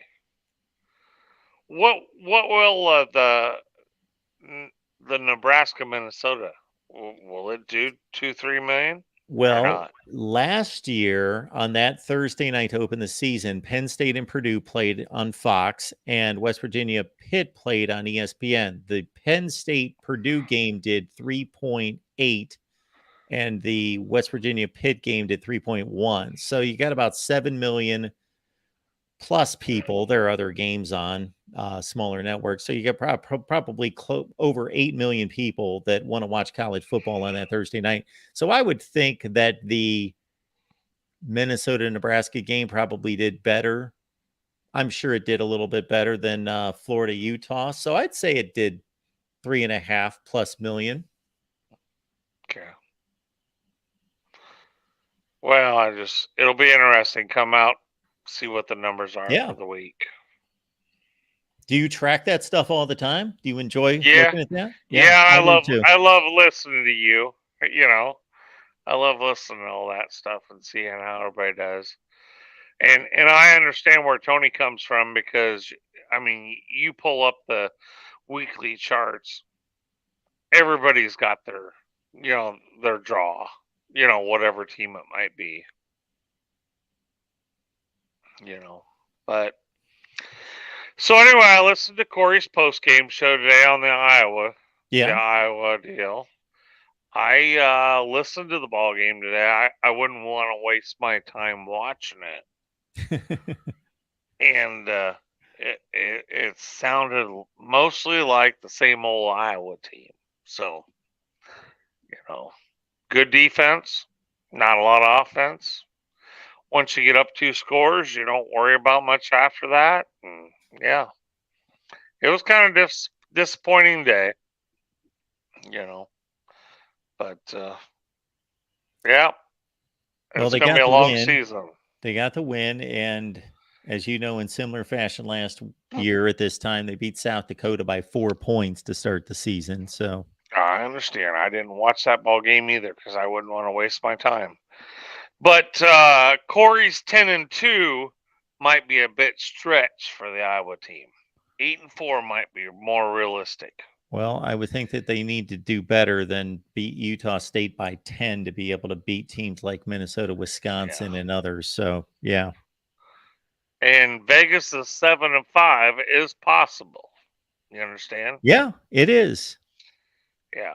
It is. And he doesn't think it is. But, of course, Vegas, if they say that it's possible, it's possible.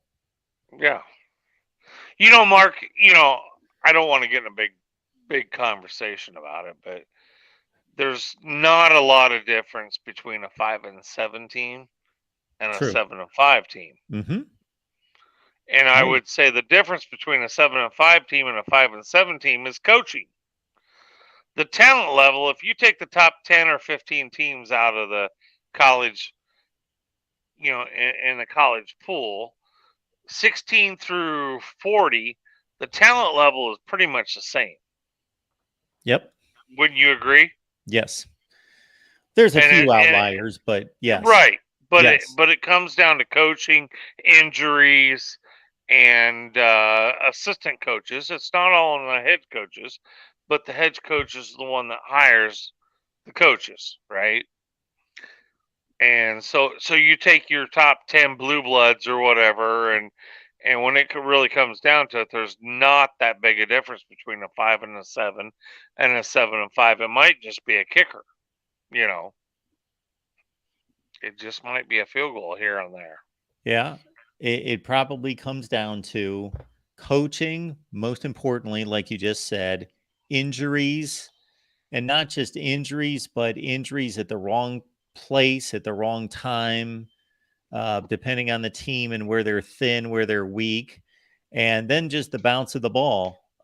Losing a game or two when you really should have won it, you fumbled with 3 minutes left, up by 4 or whatever, and you had one of those kind of seasons. Yeah, that's definitely the difference between 7-5, 5-7.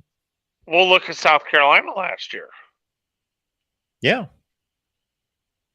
I mean, they kind of struggled, but then didn't they beat Tennessee and South Carolina or Yeah. Clemson at the end? If you are capable of beating Clemson and Tennessee, but can also lose to Missouri and some of the other teams that they lost to. Look at your Hawkeyes that were playing for the conference championship game, and they lose to a 3-8 Nebraska team.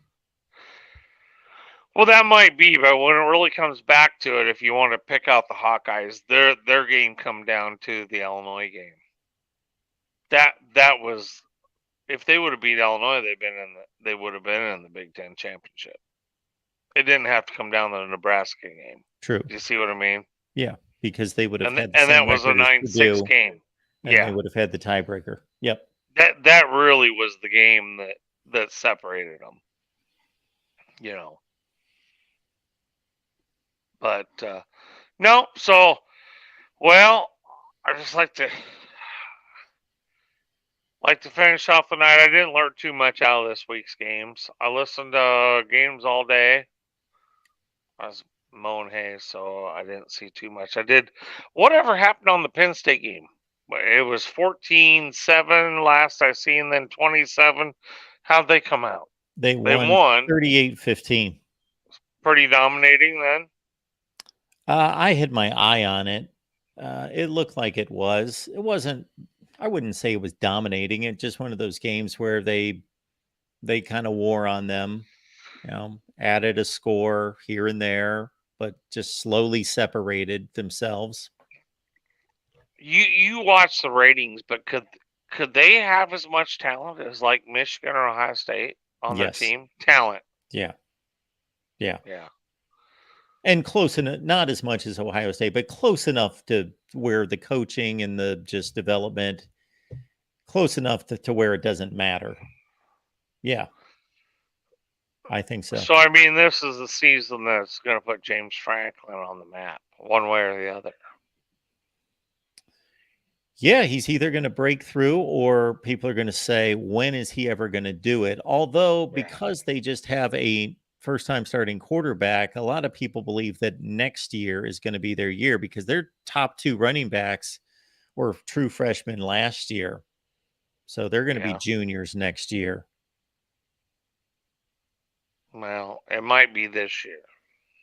Yeah, it could be. I've been through too many of them Iowa teams that you thought next year would be better, and the year before was the one that was better. Absolutely. All right, Tom. Anything else? Yep. Nope. That's good. Talk to you later, Mark. Yeah, appreciate you calling. All right, everyone. Appreciate you being here at the Voice of College Football. About 130 on the line. I think we don't have any other TV games to go through. I know UCLA's got a slim lead on Coastal Carolina, 14-13. And we also have, let's see, to catch everyone up to date,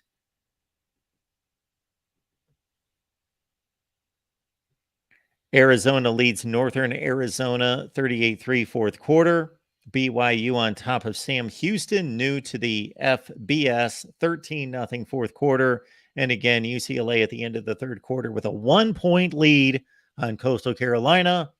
That was a game that I pegged as a spoiler alert a couple weeks ago. And then we also have San Diego State on top of Idaho State, 22-13. I guess I could get that game on my phone on CBS Sportsnet. All right, we got Dan the Common Man, or the Corn Man, Dan the Corn Man, and the Common Man, I'm guessing, but we know he's the Corn Man. Yeah. All right, Dan. Hey, Mark, how you doing? I'm good. Oh, well, doing good as well. So I didn't really watch a lot of games today. I only watched a couple there, but I'm watching one right now. I'm watching the BYU Sam Houston game. That's on FS1 for reviewers who want to watch that. Okay. But the Pac-12 won all its games, and as impressive as it is, I'm going to wait on that before I say anything, because a lot of the teams that they play today, I'm going to say, are absolute garbage. Not counting. Agree with you. Yeah. Not counting Colorado TCU. I'm going to get to that one separately in a second. The teams that were playing the FCS, not counting the week 0, were Hawaii, Southern Utah, Florida. That's actually a pretty good one, so I won't count that one. San Jose State, Colorado State, North Texas, Portland State, Boise State, Nevada, and right now Arizona's playing Northern Arizona. So out of the games, there are only 3 here that I count as good. Coastal Carolina as 1, mainly because they made the top 25 like last year or a couple of years ago. TCU, because they went to the national championship game last year. And Florida, because they're in the SEC. So I'm going to wait on the Pac-12, because I think when they start playing each other, I think you're going to start seeing a lot more losses than you are W's. Well, what do you mean when they start playing each other? So what I think that the conference champions are going to be like 9-8 win teams. Because obviously every conference goes 5. Yeah. Yeah, but I'm saying that I think that it's going to be 9-8 win teams. I don't think it's going to be 10 wins. Yeah. And I think there's a huge difference. Yeah, I think you're probably correct on that. I picked the conference championship teams in the conference championship game to be 10-2 and 9-3. Yes. Yeah, that's actually pretty. That's actually, I think, is pretty accurate. So, and then the Big Ten. I was unimpressed with the Big Ten this week. It was very disappointing, in my opinion, especially coming from a Nebraska fan. Michigan State played Michigan by themselves actually disappointed me. I know they don't have Jim Harbaugh, but they were playing East Carolina, and they only scored 30 points on them. Ohio State played against Indiana, and Indiana hasn't been really relevant in the Big Ten for many, many years, and Ohio State only scored 23 points on them. Penn State beat West Virginia. I felt like Penn State should have dominated that more for them being at a number 7. Wisconsin, I laugh at Wisconsin because they went from a run game to a pass game, and their quarterback threw 2 picks for hold on, let me pull it up here. 2 picks for, hold up. 2 picks at 189 yards. Yeah, it was not impressive for Wisconsin. This was 38-17, but it was close into the fourth quarter. Yeah, and that's the other point too, is that when you have that's what I think Luke Fickell will not succeed, at least for 2 years there, is that this team was built from the last coach by a running team, and that's how they generally won the West. is because they would run the ball. And Yeah, so I completely agree with you. There's no doubt that because of the recruiting approach and the personnel development and all that, that Paul Chryst was the last in a long line of Wisconsin coaches that stressed developing great offensive lines, running attacks, play action pass only when needed, throwing 18, 20 times a game. But I gave Luke Fickell the benefit of the doubt that he would be smart enough to know that he can't just flip a switch, that he would have to stay with the same approach and just exactly. in stages implement, see, okay, what do we have? And do some of these transfers give me the opportunity and the ability to maybe implement some concepts this year? And then as I bring in another recruiting class and more of my personnel, change it a little bit more next year. And then maybe in 3 years, I can get to where I want to be. Yeah, there was a point earlier in the second quarter of that game against Buffalo today where I think there was like two of them. Their wide receivers had gone on like these like little streak routes up the sideline or to the middle of the field. They were like 5 yards past defenders and they kept dropping balls left and right. And that was like one of the games I did watch today. Yeah, I saw one of those where Tanner Mordecai actually did throw a really nice ball down the seam, and the receiver had burned the guy and was going to score a 50-yard touchdown. He just dropped the ball. Yeah, he just dropped it. Moving on from that game though, Iowa, I'm going to tell you right now, I think Iowa needs to fire Brian Ferentz, not Kirk Ferentz, Brian Ferentz. The play calling in that game, I heard, didn't see, I have to verify for myself, was not very good. And last year, Iowa had the same struggles with Brian Ferentz in play calling. Oh, I completely agree. There's no excuse for this. He's in his 7th season as offensive coordinator, and the last 2 seasons they've had one of the 5 worst offenses in college football, and their personnel should be much better than that. Yeah, yes, indeed. All right. I'll try to make this quick, but Sure. I'm going to go back. I'm going to go back to Colorado and TCU. I only caught the fourth quarter of that game, but what I saw from it, I saw absolutely zero defense from that game on either sides of the ball. Yeah. I mean, giving up that many points, it made it look like Michigan and TCU, and that's basically what TCU did last year against Michigan. So, I think that when Colorado goes to play Nebraska next week, I think they're going to have a hard time throwing the football. Now, granted, Nebraska did give up a lot of passing yards to Minnesota. Minnesota's not generally a throwing team, but Nebraska has had two off days. They look at film, they say, okay, this is what we need to get ready for. I think that Nebraska is going to make this game a lot more closer than it actually looks like, because I don't think Nebraska is going to give up more than 24 points. Having said that, Nebraska will lose by like 17 because their offense can't throw the ball. You think they're only going to score 7 points? I don't even. Well, maybe. Probably. Against We that might defense? Yeah, probably.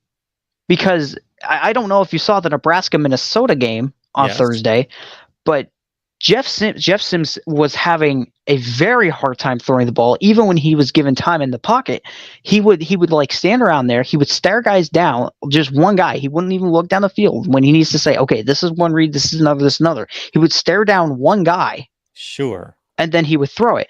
And another thing is when he would throw it to his open receivers, he was throwing those balls very, very low. He was having his receivers dive down, go grab those balls.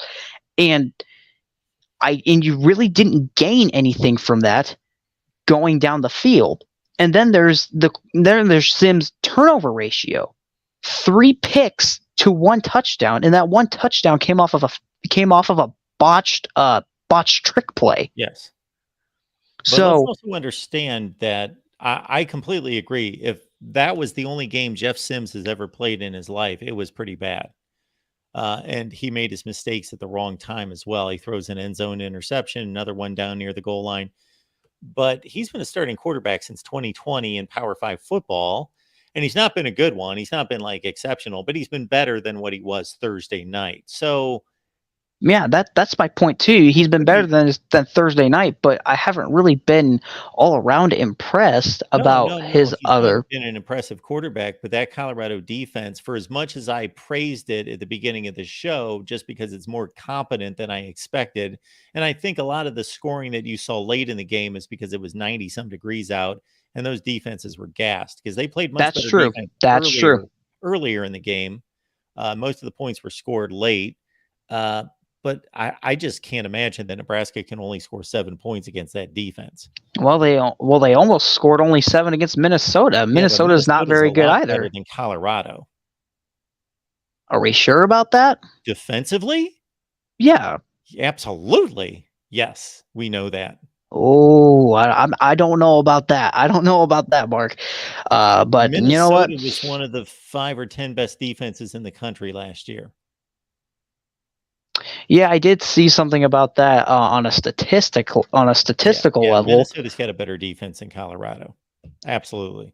Yeah, that's true. That's true as well. But I don't know. I think that Nebraska will get mauled, but I don't think that Nebraska's defense is going to give up very many points, just because of how they played on Thursday and because they've had a couple of off days to look at film and such and say, okay, this is what we need to fix, how we need to go over it.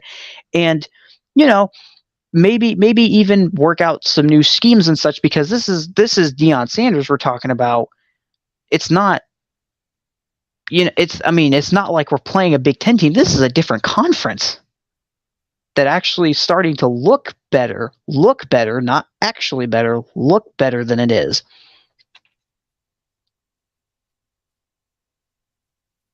Yeah, I'm not discounting anything that you have to say, and it would not surprise me. Oh, I understand you're not. It would not surprise me to see Colorado win this game. I actually would expect them to be.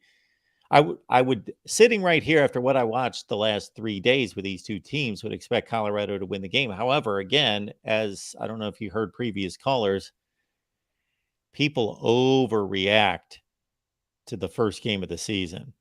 Way overreact.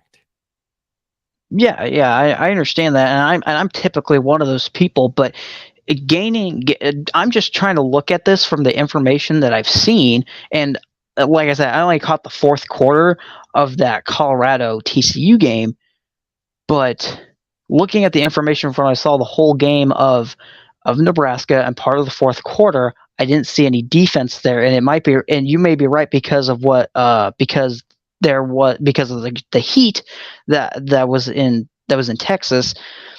But from what I saw there, I don't think Nebraska's going to give up very many points.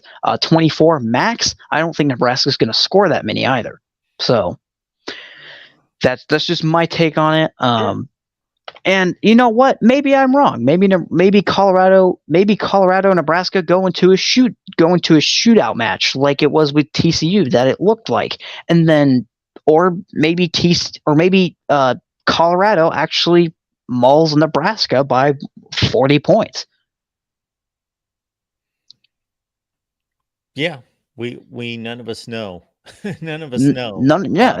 It's unpredictable. There are 130 teams in college football, and 4 or 5 or so are elite, and another 10 are really, really good. And then there's a bunch at the bottom that are horrible, but the other 90 are almost interchangeable. I'm overstating it. I'm way overgeneralizing it, but still, there's about 50 teams that can win against each other at any time. Oh yeah, absolutely. And I have one more thing I'm going to say, and then I'll let somebody else jump in. The Big 12 was trash today, barring Colorado. The Big 10 was trash today, and Oklahoma is going to win that thing. Why was the Big 10 trash today? No, the Big 12. Oh, I heard you say the Big 12, but then you said the Big 10. the Oh, second time. well, excuse my slip up. Okay. Yeah, but Oklahoma's going to win. Oklahoma's going to win that thing, I think, and I don't think it's going to be any contest. Wow. You don't think Texas can challenge Oklahoma? Not after today. Texas. I mean, I didn't really see the game, but I tried to follow it as best I could. The final score was 37-10, but I don't know, man. I don't feel like they handled it as well as they could have. But then again, I was busy. I was busy with other things and trying to keep an eye on other games. So maybe I'm completely wrong. Well, And I Dan, probably am. I would say that who knows? Again, this is only one data point for everyone, but Yeah. I would not be quick to dismiss Texas's chance of winning the Big 12. Well, to be fair here, everybody's been saying Texas has been back for a long time, and when they've been saying that, they've also been put into put top 15 and almost top 10 situations just to have them fall out and drop. Same thing with Miami too. Yeah, that's even overstated, but I was on actually one of our shows, but I wasn't on the show, but it was one of our Voice of College Football shows, and somebody that we had commentating on one of the shows said that Texas is ranked in the top 10 every preseason. Yeah, it is. Yeah, No, or at least that's no, what it seems like. Or the last They're 3 not. years it They're was. not. They're not. That's what in people's heads. So there's fact and then there's perception. And that's a big perception that people have. So as soon as he stated that, I thought that's not right. And I looked it up. Do you know how many times Texas has been ranked in the preseason top 10 in the last 12 years? So I thought they were last year, and then in 2021, I know this for a fact, they were ranked number 15. So it's been at least 2 years. Well, I just said in the last 12 years, ranked in the top 10 in the I'm going to guess like preseason 5. once. That was 2021, right? I don't know when it was. It was after they went to the Sugar Bowl. So that would have been 2018, 2019. So anyway, go through it. Look up the preseason rankings. Yeah, I will. I'll definitely look at that. It's something that I need to look up, and something that's not on my like absolute mind right now. But yeah, thanks for having me on here. I'm gonna jump off, let somebody else get on. But thanks for your time. Thanks for letting me speak out a little bit, and go Big Red. Of course, Dan. Thank you so much. All right, let's keep it moving here. The Voice of College Football. So if you state anything incorrect, I will call you out. But Dan was a great caller. We appreciate Dan being here. And I understand that's the perception. And there also is a difference between saying, okay, Texas is overhyped, overrated, and believing and stating that as this is what the fans believe. This is what like college football talk in the offseason is. And that may not necessarily match up with what the AP voters vote. But again, people would assume Texas is regularly voted in the top 10 in the country and always overrated. And they've been ranked in the preseason top 10 once in the last 12 years. All right, we got our buddy Jeffrey stepping in to talk some college football tonight. Jeffrey, what's going on? I'm doing really well. It was a blast today. A lot of great games to watch. And I mean, I have to start out talking about Indiana, Ohio State, because I know that's what a lot of people want to hear me talk about. And I would have to say that Indiana, I get it that people talk about Kyle McCord. He struggled a little bit. It was his first road start ever, so that was kind of expected. But I did feel like Indiana's defense played a part in that. I don't think it was just the fact that Indiana, it was being on the road, Kyle McCord struggling, whatever. I think that Indiana legitimately put some pressure on him. The coverage was pretty solid. And I think if Indiana's defense can build off of the performance they had in this game and their offense can get better, because the offense was horrible. I mean, there's no denying that. It was terrible. I think that they could have a shot of beating, 4 or 5 teams this year. I think maybe even 6 still is possible if they get better. I mean, did you feel that the defense was solid? I thought it was pretty good. I thought Aaron Casey in particular was phenomenal. But yeah, the defense was extremely solid. They were hanging tight with receivers. I do think Ohio State has some issues along the offensive front, so I thought that was a combination. But I thought that Indiana, played extremely well defensively. They didn't, you see a ton of missed tackles in most college football games. They didn't miss tackles. They legitimately had to be, blocked, executed well by the offense for them to give up a yardage. They didn't, even in the plays that they gave up, it wasn't much of anything downfield. I don't think they gave up a play over 30 yards. Yeah, it was a really strong defensive effort, especially considering that the offense just continued to go 3 and out and put them back on the field and put them back in. That's not easy for defense to have to hold an offense like that over and over and over all day. Yeah, I thought they were going to wear out and end up giving up like 40 points or something like that. But no, they kept hanging tough, kept holding Ohio State to punts and field goals, a couple touchdowns. They did a really good job. Like you said, Aaron Casey was, a great performer in this game. And it's ironic to me that Indiana's best defenders in the last 5 years have all been middle linebackers. Aaron Casey now, Cam Jones before, Micah McFadden before him. The middle linebacker spot, for whatever reason, with Indiana is always good. But I know that people don't want to hear this because it's a what if, and it doesn't matter. But my mind all game long kept thinking, what if Michael Penix was still at Indiana in this game? I think Indiana wins more than likely. Yeah, I don't think so, but I get your point. But if Michael Penix was at Indiana right now with this team, you don't think Indiana would have won this game? No. Based on the way the defense played? No. You don't think they could have put up more than 23? No. I just don't even think the game gets played the same way. There's still no comparison between the two teams. Just because Michael Penix is out there, I know. I mean, I understand because Ohio State didn't really have the pressure. You can't just drop Michael Penix into the game and say the game is exactly going to be the same, except Michael Penix is going to be there. No, that doesn't. Well, I see the chat comment of Michael Hawk saying no, Jeffrey IU has no receivers, but the thing is to say Indiana has no receivers, we didn't even get to really see them at all because of the fact that Indiana didn't throw the ball at all, down the field. Cam Camper is solid. I don't know if you remember him last year, but he had like 600 yards in 7 games, sure. Yep. And then he tore his ACL. He had the one play, the one catch that Taven Jackson threw to him. It was 24 yards. Penix gunslings the ball.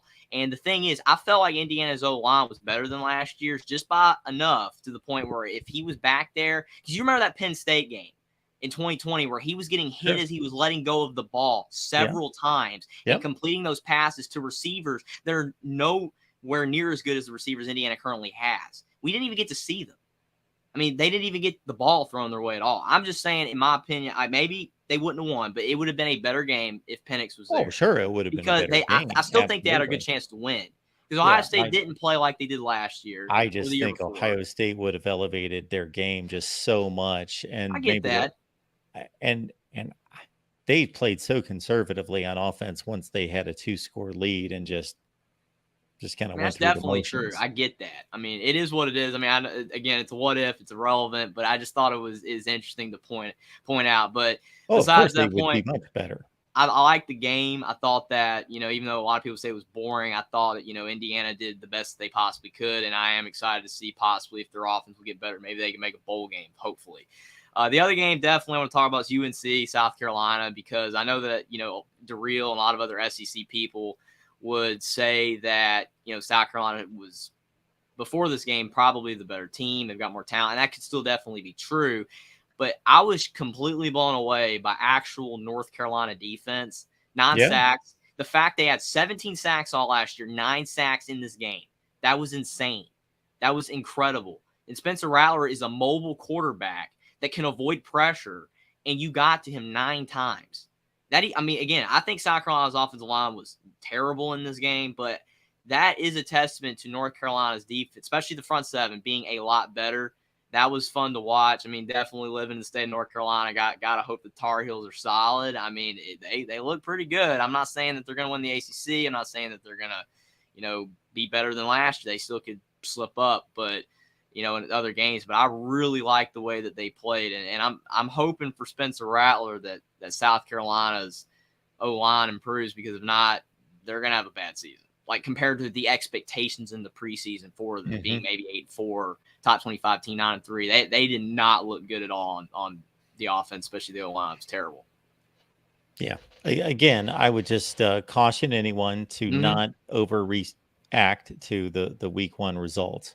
I'm not overreact. The I know data that you're point. saying that I am. I'm not overreacting to it. It just because the way I'm seeing it, like with North Carolina being a team that isn't historically known for defense, and it's mostly the same guys. And yes, they're a year older. And like you said, it is just a week one game. But like I said, South Carolina, was expected to either win this game or barely lose. I didn't really see a lot of people thinking that North Carolina was going to win this game the way they did. If it was going to be a blowout, it was probably going to be South Carolina blowing out North Carolina, or at least winning by like 17. I didn't see a lot of people saying that with North Carolina.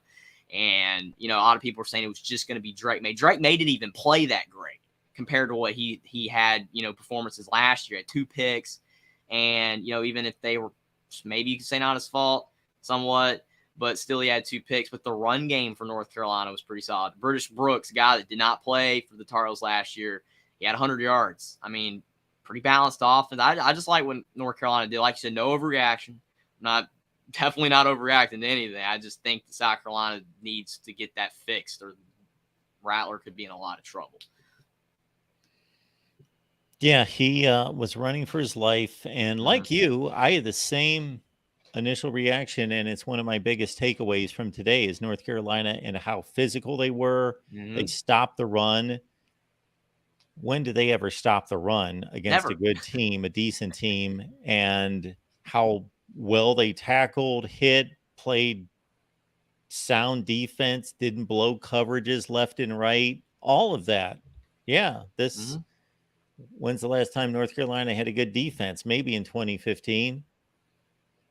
Yeah, it was a long time ago. A long time ago. It's crazy. And like they held South Carolina to negative yards rushing. So that was very impressive and great game to watch. And then other game, Alabama, ancestry and everything. Got to bring up Alabama. They did what they were supposed to do. Blew out Middle Tennessee State.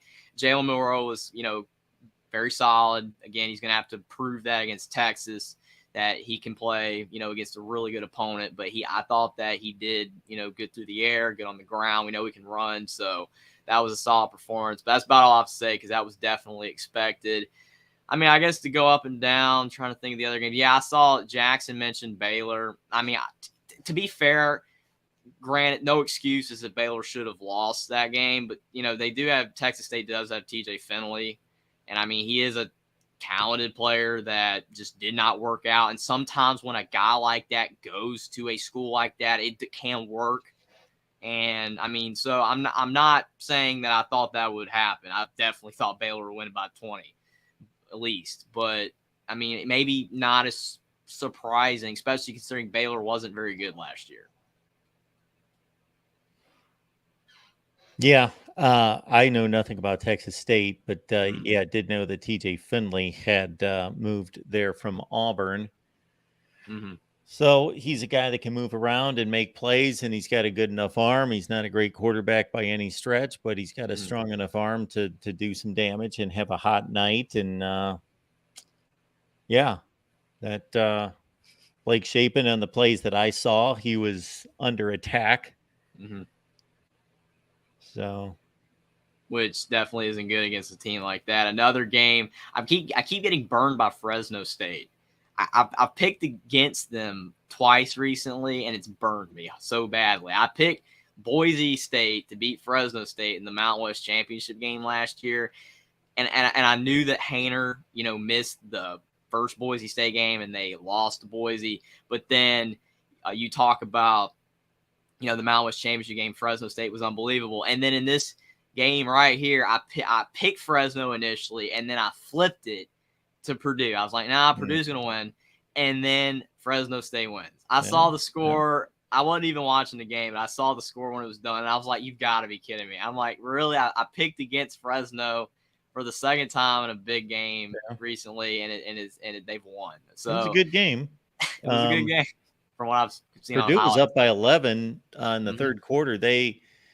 I think they were up by 4, and they returned the second half kickoff for a touchdown. I had the game on my phone while I was watching another game. And yeah, it looked like a really good game. Mm-hmm. But yeah, Fresno State made some plays late, and it was just one of those games that went back and forth, and nobody was stopping anyone. And Fresno State got the ball. Well, Purdue actually got the ball last, but they, I forget what happened on the final play. They had like a 4th and 2. It was kind of similar to the TCU play against Colorado. They had a 4th and 2 to try to keep the game alive and pass rush, and they completed a ball that was short of the sticks, and there's your ball game. Oh, I know what happened with. It was a really good play by Fresno State. The Wow. rush end. So Purdue was going to throw it was only like 4th and 2, just throw a little in route, like a little slant. And the rush end on that side for Fresno State acted like he was rushing, and then he dropped back and he deflected the pass. Wow. And that ended the game.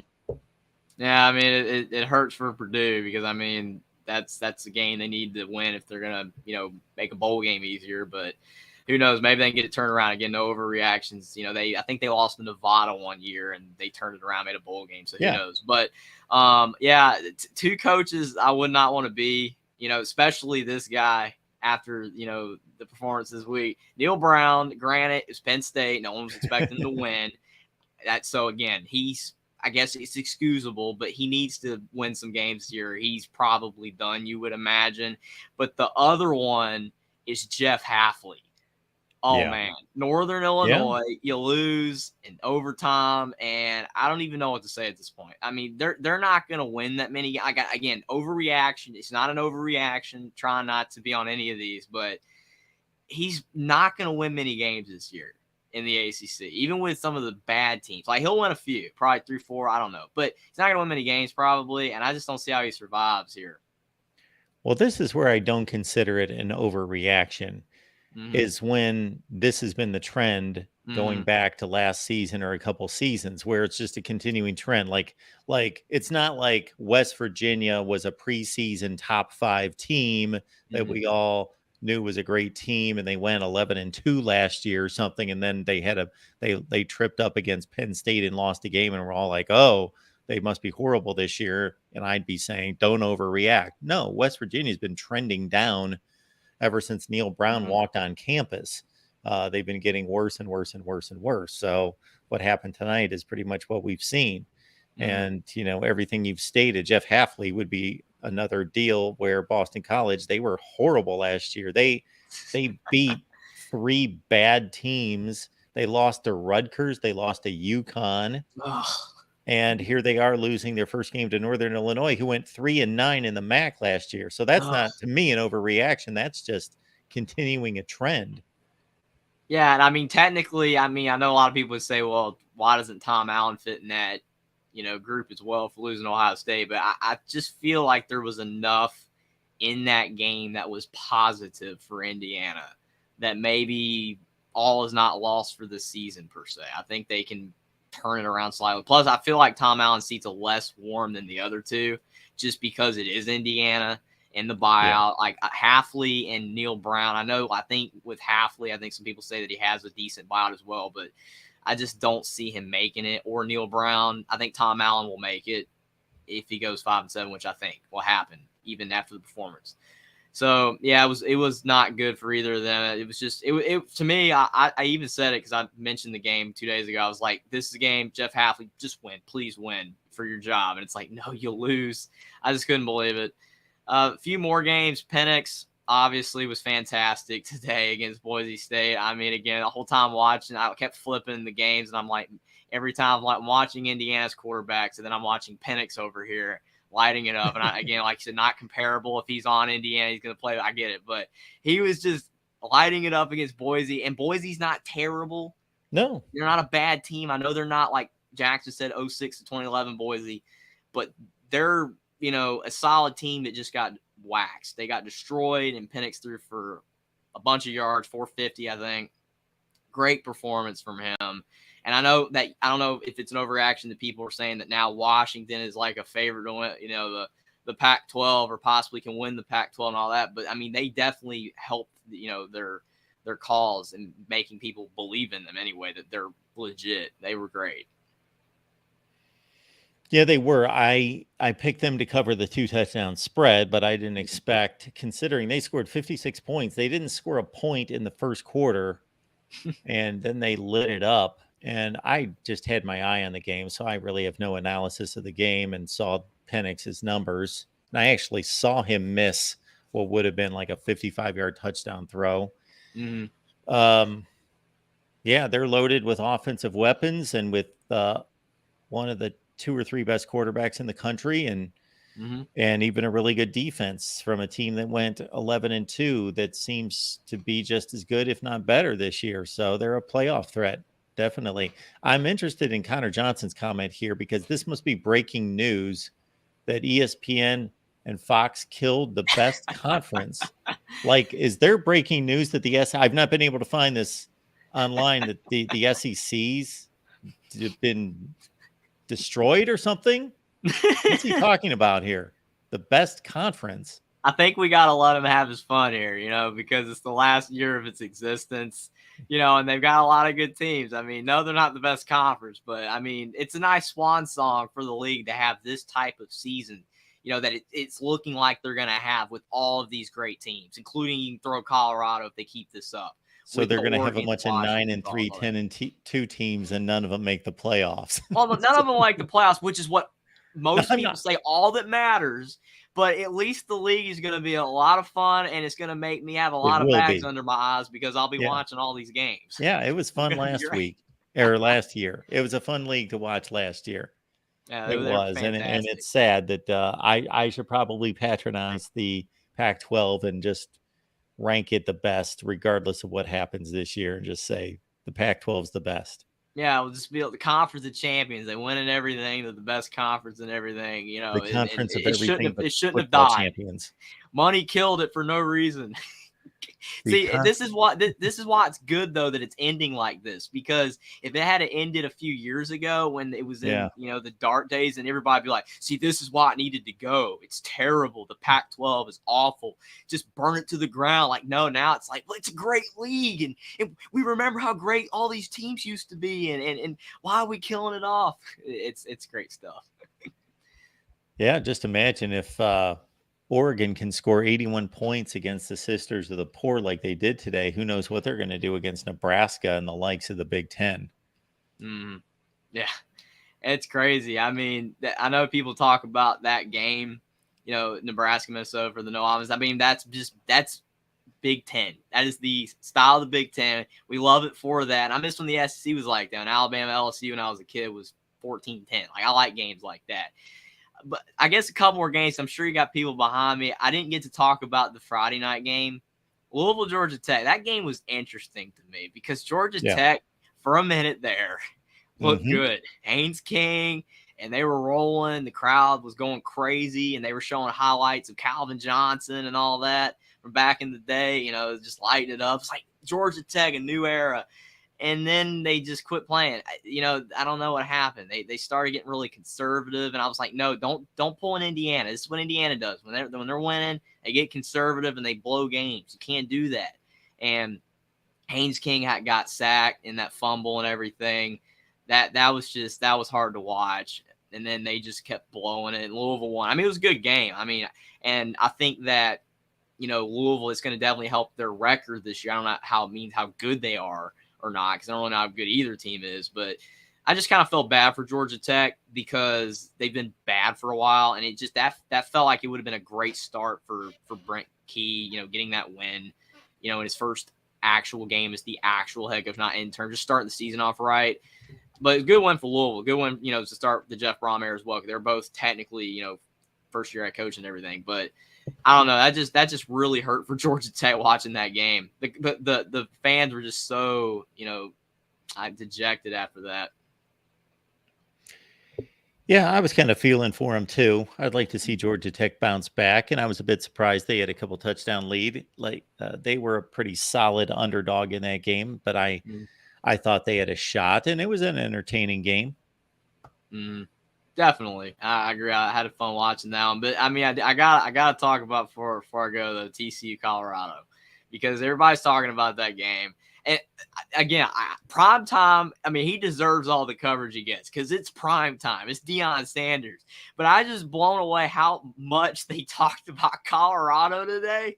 Like I just in my mind, I was thinking to myself, if Indiana beat Ohio State somehow, would they have talked about that more than Colorado? Maybe, but I'm telling you, like even still now, like it's like 1:35 a.m. and you pull up ESPN, they're still talking about primetime and the win and Travis Hunter and Shadur Sanders and everything. I mean, like they deservedly so. 21-point dogs and it's prime time. Yeah. Deion Sanders, like for sure. But I'm just insane how the coverage of that. Yeah, you have to understand ESPN's approach to everything is they pick out about 3 stories a day and they don't care what else happens and they decide we're going to shove this down everybody's throats because that's what they do. I am not kidding. That's what they do. So for 5 to 10 years, that was LeBron James, Tom Brady, and then we're going to fill in the third one different every day. And that's what we're going to talk about. So yeah, they love stories like Deion, Colorado. And so, yeah, it was a huge win. It was great. I was extremely impressed with the performance. I was extremely impressed. And again, more than the athleticism of Shadur Sanders and Travis Hunter and a few other guys, it was more about how well they played together, having not been together for that long, and how disciplined they were, and that they, for giving up all those points on defense, most of that was, again, a late scoring. It was just that kind of fourth quarter, 90 some degrees out. And they tackled. Their defensive line played well. They stood up against the run fairly well. Yeah, they're going to be a tough out in the Pac-12. Especially in Boulder. I mean, even though they won that game on the road, you would think it would be even tougher to beat them in Boulder. But, I mean, I saw a chat comment from Jason O. He said that Jeffrey's probably too young to even know who Deion Sanders is. Well, to be fair, I didn't watch Deion play, so, I mean, that's correct. But I've heard plenty about Deion from my older, family members. Yeah, and I've watched a lot of film on him on YouTube. So I know who he is. Technically, you're right. I'm too young to watch and play, actually, but I know who he is. Same with Michael Jordan. I've never watched him play live. He retired before I was even born, but I've seen plenty of YouTube clips of him. I mean, how can you not? I mean, he's fantastic, But, I mean, Deion Sanders, again, deserves all the talk he's getting, and I don't mind it. It's like not one of those stories where it's cringe, where it's like, oh, no, they're talking about it again. Like, I'm glad they are. I think it's great, but I just couldn't believe, like, every halftime report. It didn't matter if I was on any network. It was like, Deion Sanders, look at the highlight. Like I saw the highlights, and they were even referencing. I think it like the 7 or like the 7 o'clock games, the halftime report. Like, I'm sure you've already seen it today, but let's show you again. Colorado over TCU. Shadur Sanders 510 yards. It was just cracking me up. Like I was enjoying it. But yeah, I'm glad they won. Though I am glad they won because if they didn't win, it would have slowed, especially if they had got destroyed. Like, if they had got destroyed by, like, 20 points, that would have slowed the talk.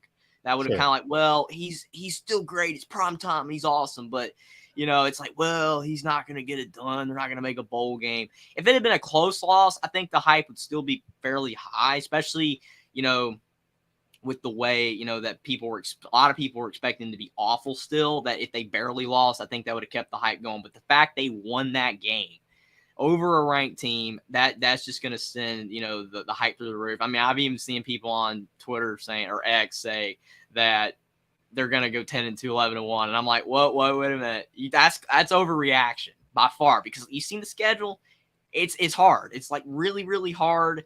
A lot of hard, tough teams in the greatest conference in the world in the Pac-12 for Connor Johnson. And, I mean, they're going to have a tough time blazing through that schedule. Yeah, I mean, they are playing in the best Oregon conference trail. in America. This is the Colorado trail. Yeah, they are playing in the toughest conference. Unbelievable. I mean, Pac-12. because for me, I was expecting them to not be that great. I thought they were going to go like 4-8, 5-7. Because me and Austin were talking about it, and he said that they were going to be like 7-5, 8-4. And I was like, well, I don't think they're going to be that great. All these players coming together, Deion being at the Power 5 level, it's going to be an adjustment period. I was taking the conservative approach, I'm like 5-7. I think they'll miss a bowl at that schedule. And then now it's like, Jeffrey, you should have said that they were going to make a bowl. And I'm like, well, they haven't gotten to a bowl yet. Well, how are they not going to make a bowl? They beat TCU. So, again, I love the hype and the up and down with Colorado. All It's right. crazy. I'm not predicting this, but nobody be surprised if this is a one-game deal. It I'm could just be. saying. It could be. Yes, because it like could you be. said, Nebraska, even though like they played horrible on offense, Colorado's defense did give up 42. So they could give up a lot of points. It could help Jeff Sims just break out and run for like 200 yards. Be like Khalil Tate 2.0 for a brief and be Mr. September. I don't know. I think that it's possible that Nebraska does a lot better versus Colorado, but who knows? Because like you said, it was 1 week. Yeah. Texas played a game about 10 years ago, week 1. It was so hyped, playing Notre Dame. They came out. It was this exciting game. They won like 45-40. Texas is back. They're amazing. They're great. And Notre Dame turned out to be a good team, but Texas can't. They tanked after that and they went 5-7. Now I'm impressed by what we saw out of Colorado, and they should be able to keep that up to some degree. It's not a total mirage what we saw. So I think they're headed toward a much stronger season than most people predicted. But again, we'll pump the brakes a little bit. I picked them to go 4-8. Now I'm thinking more like 7-5. Mm-hmm. I would have to agree. I said 5-7, but I'm with you. I think 6-6, 7-5. 8-4, I'm still way too leery on. I would say 7-5 the max, but I'm with you. I just took the conservative approach like you did and think they were going to be that great. But like you said, it could be an aberration. Who knows? I think another interesting point, though, like, one of the last things, but, you talk about these overreactions like Oklahoma and Oregon, how they won, right? Against those teams, and everybody's like, man, they're the best team ever. And all that, and they're going to win their conferences and stuff. The issue is with that, especially like when you mentioned Oregon, is because yes, Portland State's not very good. They're not great. So I think that helped them win that game by a lot. And then people talk about, well, Michigan struggled against ECU and Ohio State struggled against Indiana. The problem is with that is that ECU and Indiana are better than Portland State by a mile. It's not even close, because you talk about like Portland State doesn't even have a 3-star on their team, whereas Indiana, you've got talent. You've got former 4-star recruits, transfers from Texas and Clemson and all that guys on the bench because like literally Indiana's entire defense, besides Aaron Casey that was playing well, they're all a bunch of transfers. Jacob Mangan-Farrar, Stanford transfer. Andre Carter, Western Michigan transfer. These are good players. Jameer Johnson, Texas transfer. Like, they're good players. They just didn't, Andre Carter played at Western Michigan starter, but he transferred up. But those other guys transferred to a team that they knew they'd play at. But Indiana's more talent than Portland State. So, like, if Ohio State played Portland State today, they probably win by the same score that Oregon did, more than one, unless Ohio State pumped the brakes and just took their foot off the gas and whatever. Like, that's the thing. I mean, these teams, bad teams are bad teams. I'm not saying ECU, because ECU losing Holton Ahlers, Keaton Mitchell, and CJ Johnson, they're not going to be as good this year. And then Indiana, obviously, they're one of the laughing stocks of Big Ten all the time. But Indiana, ECU are still way better than Portland State. So just because Michigan and Ohio State didn't beat them by as much as Oklahoma beat Arkansas State or Oregon beat Portland State, it doesn't mean that they're not, great teams, or they're not going to be great teams. They're playing better teams earlier on. Oklahoma came out of the gate last year and they annihilated 2 Group of 5 teams. And then they beat Nebraska in a game where they eventually won 49-14, but it wasn't even that close. They were up 35-0 or 35-3 at half. And then we saw what happened with the rest of the Oklahoma season. So, and Oklahoma was still a very talented team too. And the fact that Dylan Gabriel missed a couple games, I mean, that hurt them, because when he was out, their quarterback play was horrible.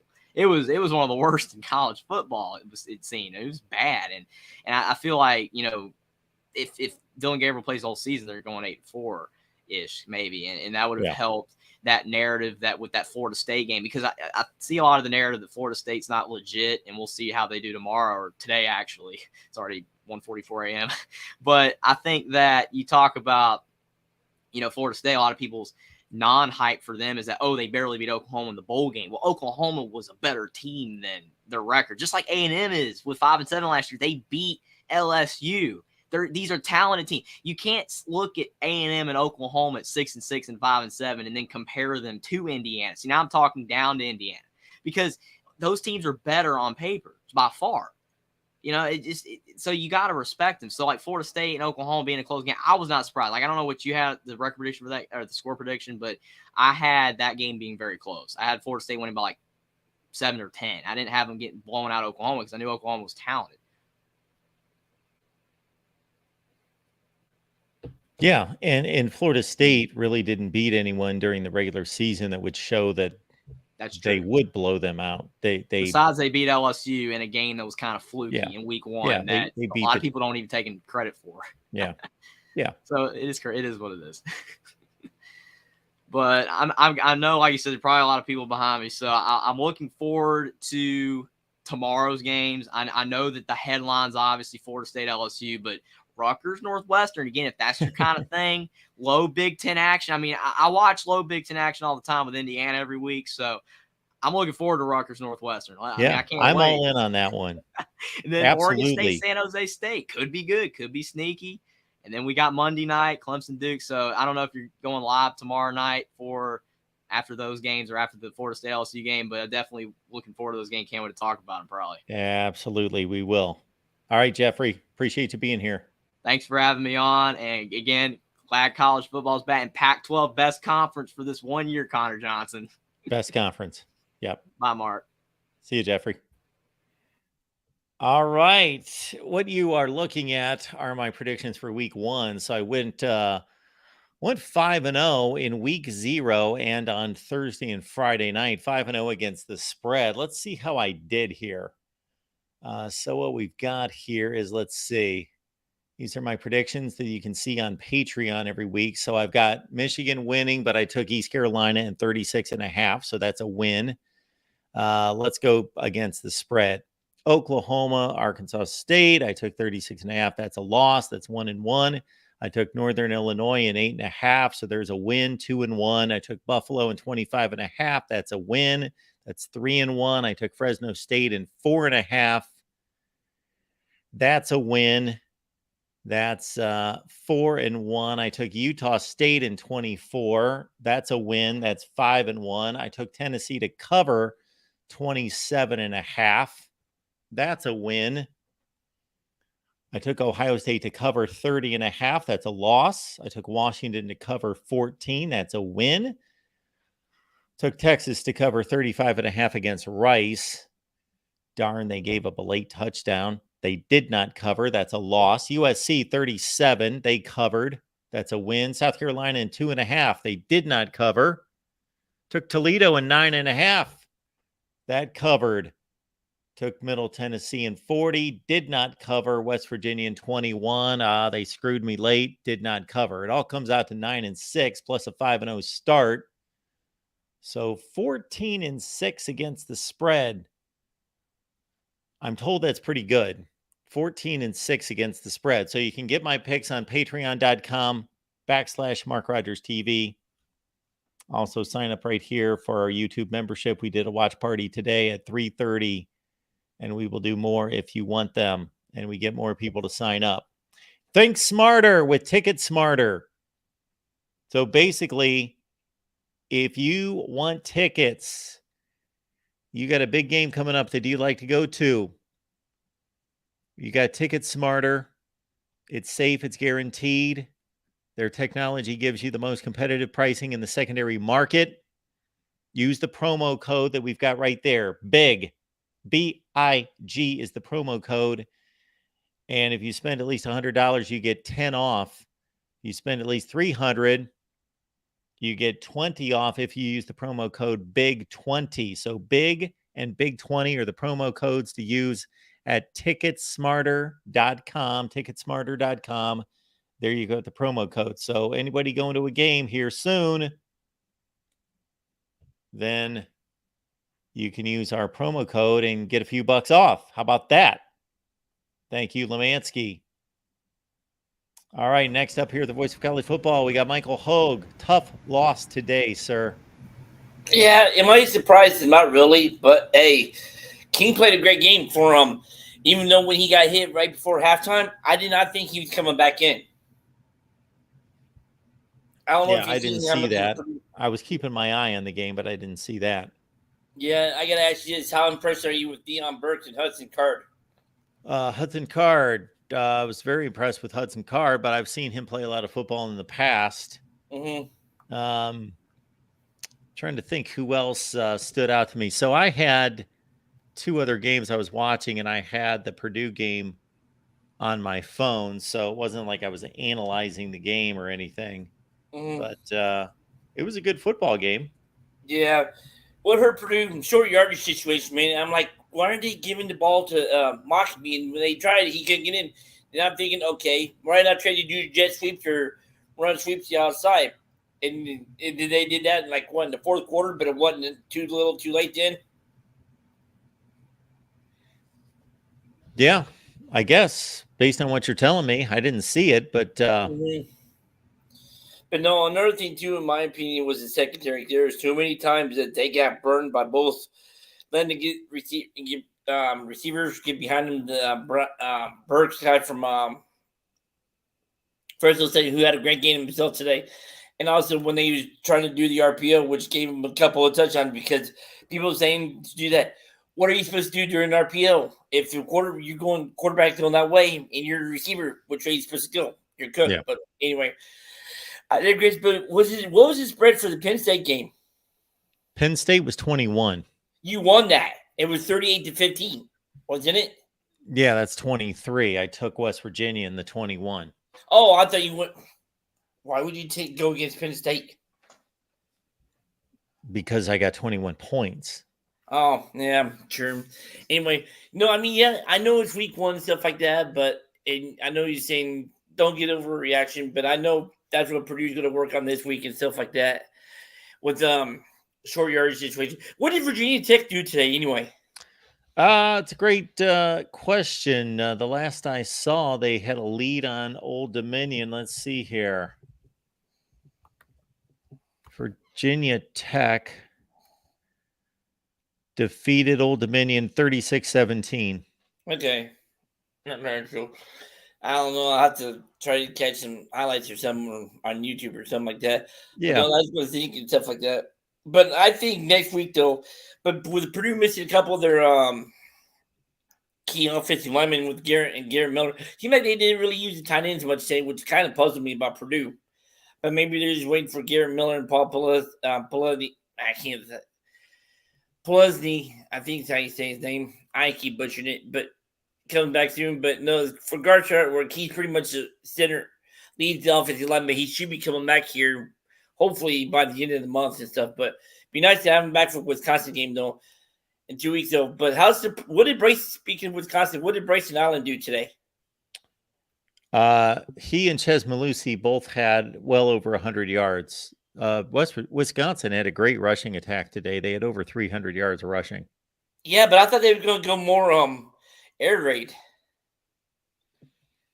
Well, I certainly told people all off season not to expect Wisconsin to come in and just like flip a switch and be an air raid team. Mm-hmm. Like that would be foolish, and that's not what they did. They still threw the ball quite a bit, but they ran it more than they threw it. Mm-hmm. Yep, I bet. So besides the Colorado game today, what other games shocked or surprised you? What shocked or surprised me? I'm trying to think. Nothing. Yeah, there weren't any really big upsets. Yeah, nothing shocked or surprised so you don't consider me. the Baylor game an upset? Well, yeah, I don't really. Yeah, I had Baylor going 5-7 this year, so I'm not really that surprised by them losing to Texas State. Mm-hmm. Yeah, I can't say that anything really surprised me. I guess the older I get, the less I'm surprised by anything. Even while Tim's saying in the chat, Colorado, I thought you kind of dismissed that game and said other than Colorado. But anyway, yeah, did it surprise me? I was pleasantly surprised by how well they executed. I've talked about this about 50 times, just how well executed and disciplined they were. That was more the shock than the talent by Deion Sanders and Travis Hunter. That was the shock for me. Yeah, And when you say shock, that's obviously a huge overstatement. I was mildly surprised. Mildly surprised. I thought that it was going to be a good game and TCU was going to win, and they certainly could have. But yeah, the Colorado's easily the biggest surprise. I would say that actually it surprised me more that North Carolina was as physical on both sides of the ball than South Carolina. That was a bigger surprise to me than anything Colorado did, is that North Carolina played as well defensively and their offensive line than South Carolina. yeah, but I don't know how you pronounce his name, but I mean, for Colorado, they had 4 receivers that went over 130 yards receiving today, and I mean, he had some throws that was like right on the money. Yeah, he looked really good. I would say he started to open it up a little bit more in the second half. In the first half, they took 2 shots in the first half, and the first shot, Sanders threw a horrendous pass. It was poorly underthrown. The second ball was perfect. It was on the money, and Travis Hunter dropped it. He had to dive, but it was a controlled dive, and it was right in his breadbasket, and he dropped it. But in the second half, they started to throw the ball more down the seams and more slants and deep slants and posts and balls down the seam that he really opened up and threw some good balls. Yeah, and he liked to throw the ball to the back shoulder. He hit Hunter on a few like that. But most of the stuff was in the flat swing passes. You know, Colorado actually scored their first touchdown and the game-winning touchdown on almost the same play. What they did is they lined up Hunter and Horn, their 2 best receivers, to the left, and they had both of them crash down like running slants, and they just bottled up the middle, and then they just ran a running back and just ran a little circle route, a little wheelhouse route, and then they just pitched the ball to him, and that was their first touchdown. The second one, they were clever in that they ran the same exact play, but they made it look different by running 3 receivers out there, and they did the same thing. They all just ran slants and just basically ran picks is what they did. It was in a sense an illegal play, but that happens all the time. They basically picked off all their defenders and they ran another little wheel route to the running back to win the game. Now, that being said, I know their defense gave up 42 points and stuff like that today, but as much as Sims is prone to turnovers and stuff like that, do you think it'll be another shootout next week in Lincoln? Well, again, let's understand a few things. That Jeff Sims was really bad the other night, but he's played football at the Power 5 level since 2020. This is his 4th starting season as a starting quarterback, and he's not been great, but don't expect him to be that bad against that defense. He played a much better defense Thursday night in Minnesota than what he's going to see against Colorado, number one. Number two, let's understand, Colorado gave up 550 yards of total offense, and Chandler Morris missed a ton of passes. They could have given up 700 yards of total. Well, wasn't it the same way with Sanders? Did he miss some? Didn't they have some passes also that? Well, let's understand that every quarterback misses throws every game, first of all. But did he miss throws? Not many. Yeah, but I will say this though about when I came from Fresno State, he was pretty decent today for Fresno State. Because I think he threw for like over 300, and especially a lot of it and stuff like that. But I think I can work with Purdue next week, be in short yardage situations because they can get in tight and stuff like that. But I wonder if not having the experience on the O-line was missing your couple of your key players in your tight end has something to do with that, or is that just something that, how can I say this? Unexcusable. No excuses for that. They should have got those plays when they needed them. What, that Purdue couldn't get short yardage plays? Yeah, there's like a few times they was short yardage situations and stuff like that. They couldn't even get the first down. I think they was stopped on like fourth down like 3 times today. And you said that they're missing 2 of their best offensive linemen. Yeah, and come in their tight ends and stuff too. Well, yeah, that obviously had a large impact on that. But they're also a Big Ten team taking on a Mountain West team, and you're talking about man-to-man football in the trenches. So, yeah, they should win those battles. Yeah, and I wonder if this will be the last year Purdue plays a team from the Mountain West, because the last 2 times Purdue's had the lead at halftime. Against the last 2 times they played Mountain West teams, and they lost both times, and they lost late too. Nevada in 2019 on a last-second field goal, and then with today's game too.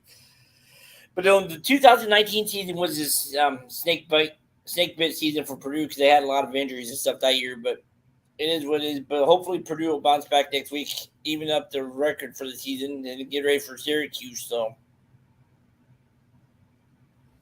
Okay, Michael, anything else? what should I look for the game tomorrow night with Florida State and LSU? Well, I think these teams are extremely evenly matched, and they almost mirror each other. They have really good quarterbacks who are both mobile, who want to pass first, but are still more 2 of the most dynamic quarterbacks. They have great wide receiver cores. They have excellent offensive lines. LSU probably has one of the 3 best offensive lines in the country.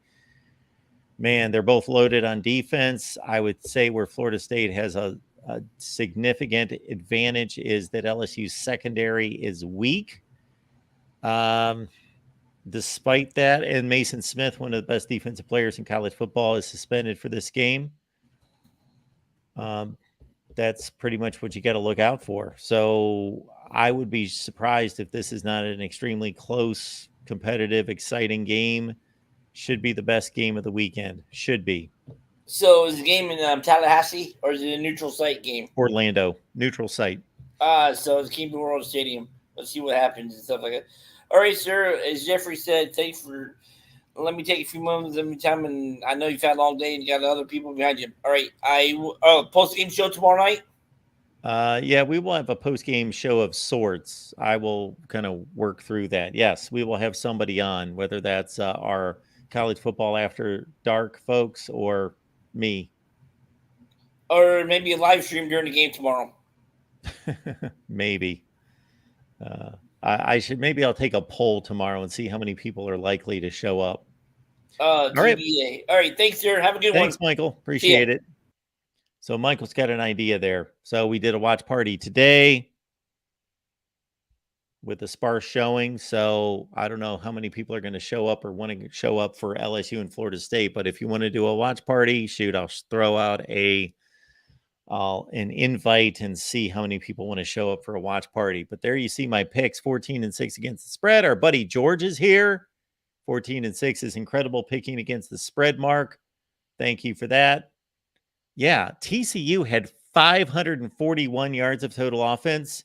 And for anybody out there that watched the game, Chandler Morris missed so many throws. I think if he just plays average quarterback, like he made throws, of course, he threw for 250, 279. So he wasn't awful from start to finish, but they would have won the game. They just would have won the game. All right, we got Ben here to talk some college football. Ben, what's going on tonight? Hey, how's it going, Mark? Good. I love this Pac-12 being the best conference thing. Yeah, it's the best conference. I don't think there's any question about that. I refuse to debate that. It's not even worth debating.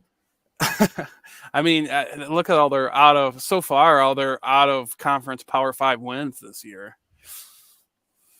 Yeah, TCU and Southern Utah was a big one. They beat them by a field goal. I guess UCLA's won this game tonight. Yeah. Did UCLA win tonight? I'll have to look this up. Yeah. They're only up by 1. last I checked. Ooh, that's a good yeah. Let's check that out. Yeah, and also, I mean, the SEC, they're not doing so hot against Power 5. They're not. UCLA wins 27-13 at the Rose Bowl. So yeah, the Pac-12 is undefeated, I think. Yeah. Yes, it's pretty nice. It's cool. Good way. I hope it goes. I hope it continues this way. It'll be great. Be awesome. You know what? It'll be an awesome way for the Pac-12 to go out. You know what we should really be thinking about? I can't believe that this isn't the talk, but I'm going to start it as the talk, is that, we talk about the Big Ten getting 2 teams in. We talk about the SEC getting 2 teams. So we should talk about the Pac-12 getting 2 teams in the playoff. Why should the best conference in America be subjected to only 1 team in the playoff?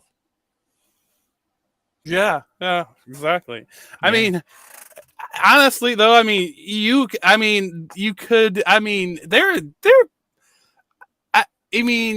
Pac-12 is, when I look at the teams of the Pac-12, I would hate to play that schedule. I really would. If I was, any team is going to struggle in the back. Like if you took any team, like you took Georgia, Michigan, Ohio State, I would think there's going to be more losses going through the Pac-12 schedule than you would put in any other conference. Maybe the Big Ten East. What? But now, what? Everything I just stated obviously was hyperbole. I know. Now let's be serious, Ben. I'm waiting for Darrell to blow up in the chat. No, go ahead. Let's be serious, Mark. Yeah, let's be serious. Okay. It's your call here, Ben. Okay. No. I actually am higher. I am higher on the Pac-12 than probably most people. I think they're a great conference. A great conference. Darrell could tell I was trolling. I was hoping he came in late to the chat. Because I didn't see him commenting on here.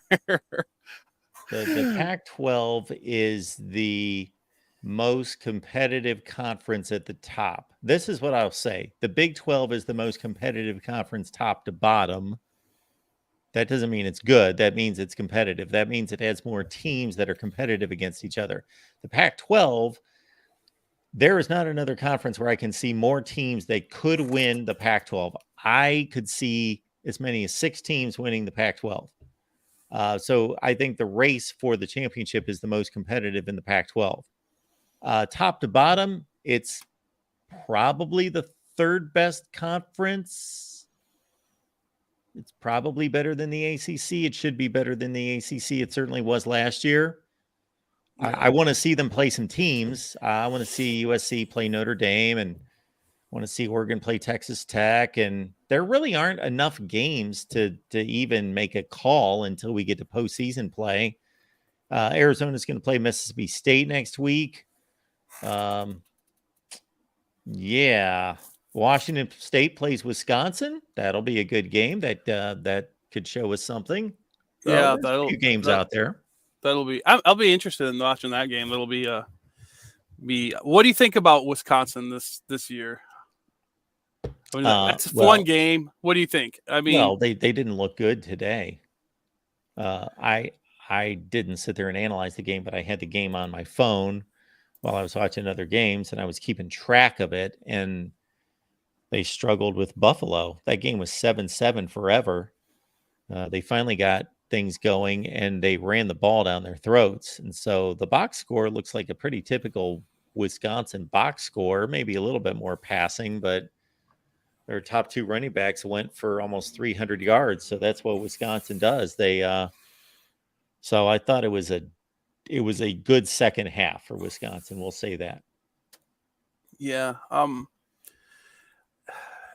Do you contribute, like, being the first? You can, like, the first half, do you contribute to it being the first game of the season and all the just getting in the rhythm, playing an actual game? Oh, I would contribute that for the next 3 or 4 weeks at least. Yeah. You know, I. How do you think overall how do you think the Big Ten performed? Do you think they underperformed? No. No. No, You I don't think they overperformed. I think, well, first of all, you got to throw out the conference games because they you can't judge a conference based on conference games because somebody's going to win, somebody's going to lose. So throw out Ohio State and Indiana and throw out Minnesota and Nebraska. And Iowa, I would hope, would be better than defeating Utah State by 10. So that's a disappointing result. Purdue, I thought that game was a toss-up, and that's exactly what it was. It was a toss-up, but they lost. Yeah. Penn State looked good, I thought, for the most part. I assume Michigan did. I didn't see one play of that game, but they pretty much did what, Illinois got the win over Toledo, which was so that doesn't look that great. But Toledo, man, I think Steve picked Toledo over Illinois. I mean, Toledo's not I did too, but still, it doesn't look a team that was probably the best team in the Big Ten West last year. Got outplayed at home. So that's not a great result. I think the Big Ten didn't overachieve or underachieve. But if you had to go one direction, I'd say because of the Purdue result and because of Illinois almost losing, I'd say, and Iowa not looking good, I'd say slightly underachieved. Like nobody did anything special or really great. Penn State took care of business. That's the best win.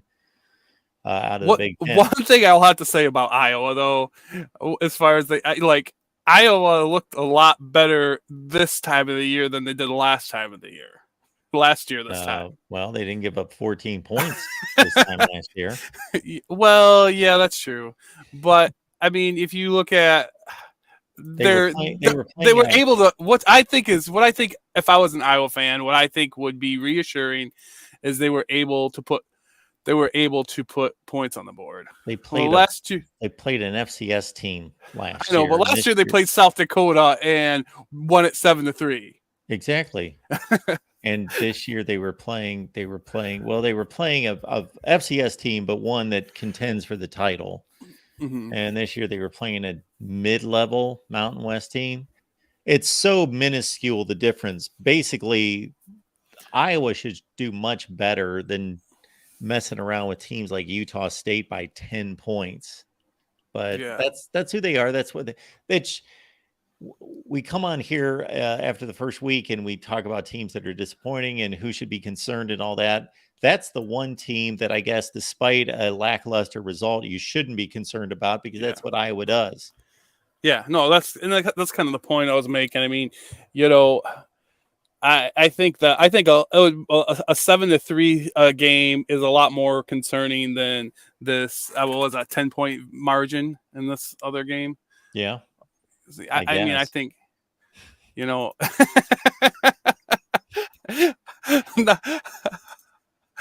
I would feel more comfortable as a fan personally, but yeah, I know. I mean, I think fans are conditioned to mix the entertainment quality of the game versus the quality of play. So you take most fans, and if their team wins 45-42, they're good with that. But if their team wins 13-10, then they think there are problems. And it's like, what's the difference? Well, the difference is you had either defensive problems or offensive problems. It makes sense. So, hey, did you catch any of the comments from Ryan Day after the game? I did not. Okay, yeah, who was? I mean, I could tell Ryan Day was not happy with the with the performance. How are you? Then either. No, he was not happy. Yeah, he said I don't remember the exact question that was asked, but he said he wasn't. He said he wasn't happy. He said, "I want to be running for 250, passing for over 300, and scoring 50 points." Okay, well they certainly didn't do that. They got a lot of work to do. If I was every team, I would hope every team sees what he said there and pens that in their locker room. Well, he's made statements like that before. Yeah, no. It's just a different deal there. There are very few places like that. Like he doesn't talk about, like most coaches talk about, they're just kind of moderate about their goals. They don't like to express. I've heard him say probably 20 times, yeah, I understand we can't lose a game. Like he's flat out said, yeah, I understand we're supposed to win every game. Mm-hmm. Like he doesn't even think about 11-1. That's a great season. He thinks now, obviously, if they go 11-1, make the playoff and win the national championship, that's an amazing season. But he knows where he is and what's expected, and he expects to win every game. Yeah. No. I mean, I know what you mean by that. I mean, it just kind of comes off a little arrogant when you hear it. Oh, it is. It is arrogant. There's no question about that. And I mean, I would give teams more respect. But hey, I'm not the head coach. Well, that's pretty much what they've done since he's been there, is not quite hit those. No, that's true. But I think they averaged 48 points a game last year and averaged almost 500 yards total offense. Yeah, so anything, I mean, and I get it from his point of view, anything less than that is a step in the wrong direction. Yeah. I would like a breath of fresh air and hear an Iowa coach make a statement like that. they make it a goal to score 25 points a game. Yeah. People. Yeah. No. Well, what's the goal for that? What's the goal for Brian Ferentz? To score 25 points a game. Yeah. And he gets a bonus for that. Yeah, that's his bonus. Iowa's fans, their heads would explode if they scored 50 points a game and 550 yards. Daryl wants me to mention that he's had 3 different callers reference him today. His exact words were, what's he supposed to get? I've had 3 different callers. He gets a cookie. What do you want, a cookie? Yeah. So I'm gonna get your take now that you had. I did mention this in the chat about JJ's performance today. I know it's Eastern Carolina, but you do realize he threw 87%. Today he was 26 and 30. Yeah. And there was 2 passes that were dropped that were actually right there too. I mean, they were right on the money. Yeah. I mean, his performance I thought was great. I couldn't, I know it's Eastern Carolina, but they're not a horrible team. I mean, I put them around the same level as like Indiana. Indiana. I think if Indiana and Eastern Carolina played, it would be a good game. Yeah, it'd be a decent game. Indiana's better than East Carolina. Yeah. I mean, I think so, but I think it could be a good game. I mean, Eastern Carolina last year had played they had a good season last year. I mean, I didn't realize. They had a good season last year. They lost their quarterback who threw 28 touchdowns. They lost 2 wide receivers who had 1,000-yard seasons. They lost a 1,500-yard running back. Yeah, I didn't know what they lost, and that's what I wasn't sure. Expected to be a bad team this year. Yeah, I mean they did maintain a lot of their defense. That's one thing I know. They had they had 8 returners the year before, and they had 6 of those still return. So yeah, and that was kind of their rush defense was their strong point, I guess, last year. Yeah. So we've got Jason and other Michigan fans talking about JJ looking elite and all that, and that's great. That's what he needed to do. He played a near perfect game. Apparently, I didn't see it. I'm gonna withhold elite status for JJ McCarthy for him to play elite against an elite team or multiple teams at some point. Even his Ohio State performance was a really good performance, but he didn't make any great throws, or he did what he had to do. He played a really good game, but the front seven and on defense and the offensive line won that game. Yeah, I mean, I'm gonna take it as a good sign. I'm gonna go full overreact and take it as a great sign. Yeah, because you should. Because even if they're out playing against air and he hits 26 out of 30, that's a great performance. Yeah, I mean, that's hard to do. That's hard to do whoever you play, And I mean, I just looking at the throws that some of them he made on the move, he was like right on the money, and I'm glad to see that. Last year, even though he had a high passing percentage, he didn't come out the gates looking like that at all. Yeah. And I think so it's something that I'm excited about. I'm and I'll probably talk more about that tomorrow. I'm not going to hold you up. I know you got other callers and it's getting late, so I'm not going to go too much more into the Michigan game. I just kind of want to get your feel for how the first week came out, and as far as like I'm not. Other people talked about Michigan and they're like, I heard Jeffrey said they struggled, but I didn't think they struggled. I'd be much more concerned if I was Ohio State right now. Yeah, like I say, I didn't see any plays from the Michigan game. So, but from all indications, I don't think they struggled, and it didn't seem like it seemed like they just took their foot off the gas. It doesn't seem like they struggled. And see, I'm not going to go through a big explanation because I don't think most people get this, that even though I picked Ohio State to win the national championship, their performance today concerns me, but I was concerned before the season started. I think Michigan's a much safer selection to win the Big Ten and win the national championship and to have a better record and better team than Ohio State. I've said that the entire offseason. I am going for a top-end talent prediction, and I believe that there's an opportunity to get there. I think Ohio State at their best would be better than Michigan, but they're a long ways from that right now. And I totally get where you're coming from. And this is the thing, and Ohio State's done this just like the quarterbacks. With the quarterbacks, I have seen Ohio State have elite quarterbacks that started off not looking much better than Kyle McCord did this game. I mean, how did CJ Stroud didn't look great when he's, I don't think his first starts look that great.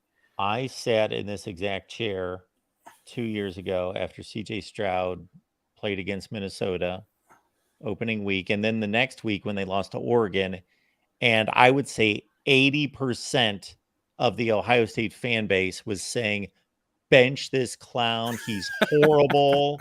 Get rid of him. And I was like, calm down. Yeah. So with that, I mean, even quarterback play. I mean, I think Ohio State is going to look like a different animal when it comes towards the end of the season, because they always. Maybe not always, but last year they did. They improved dramatically by the end of the season. I think they were a much better team at the end of the season than they were at the beginning, and I kind of expect the same thing.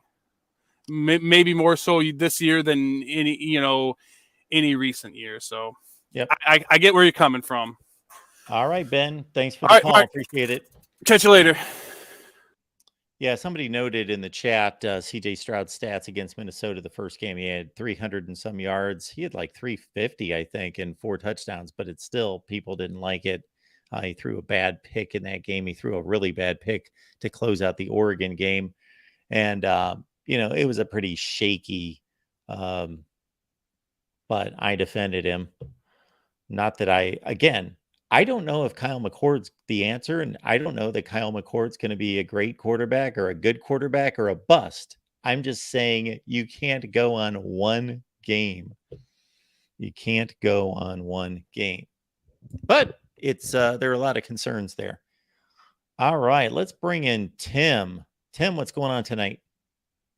Just called in to talk about the mighty Buffaloes and their great achievement today, taking out the Horned Frogs. I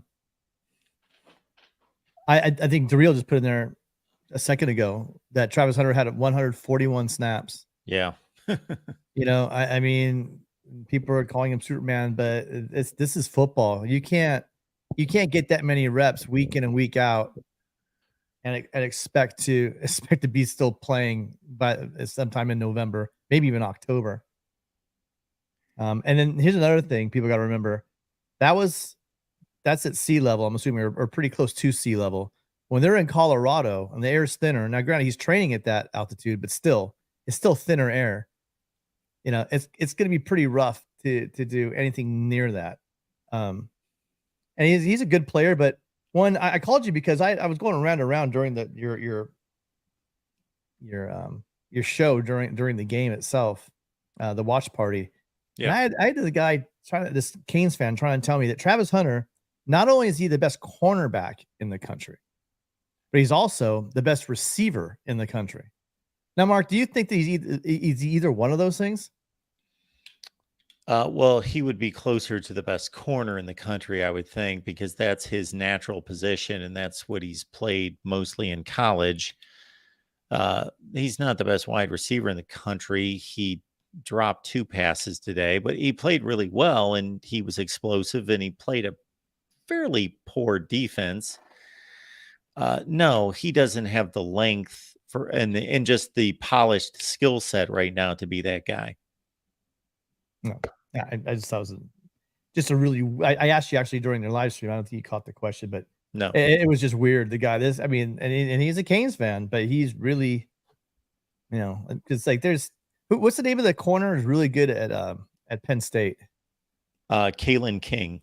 That guy's super good. And then there's Kool-Aid McKinstry, right? Yep. McKinstry, that guy is insane. And Alabama. I mean, yeah. Travis has another year, I think. He's only a sophomore, right? I think he's a true sophomore. Yes. Yeah. So I mean, maybe when it's all said and done, but I just thought it was a bit heavy. This guy coming in and saying not only is he the best corner, which he's not, but he's also the best wide receiver, which he's definitely not. And I was just curious to get your thoughts on it.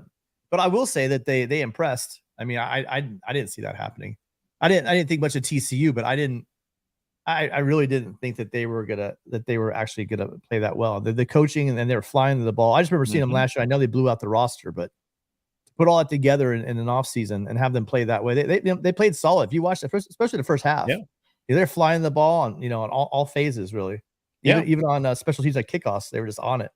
So there is that added bonus. Yeah, that impressed me more than the athletes flashing was that they played a pretty airtight game. The defense was not blowing coverages left and right and wasn't just pathetic trying to tackle. They were competent. They were pretty physical.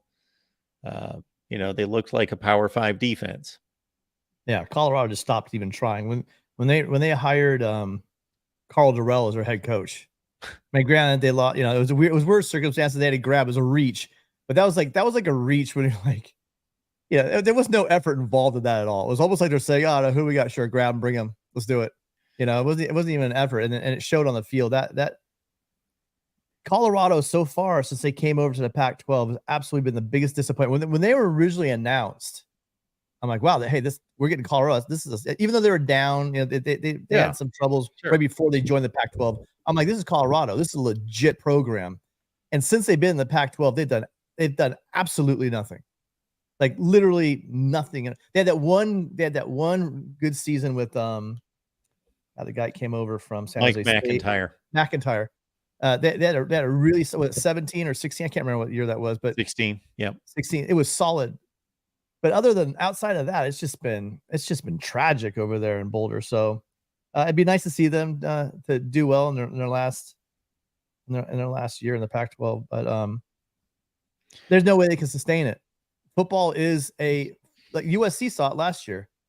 You could have all kinds of studs on your top 22 players on your first string, but you can't make it through a whole season with all those guys. And you certainly can't make it through if you're playing guys 141 snaps a game. Well, what this makes interesting is obviously we all have a perspective on the Pac-12 and the 5 teams that will compete or, to some degree compete at the top. This makes them more of a wild card to be a really tough out.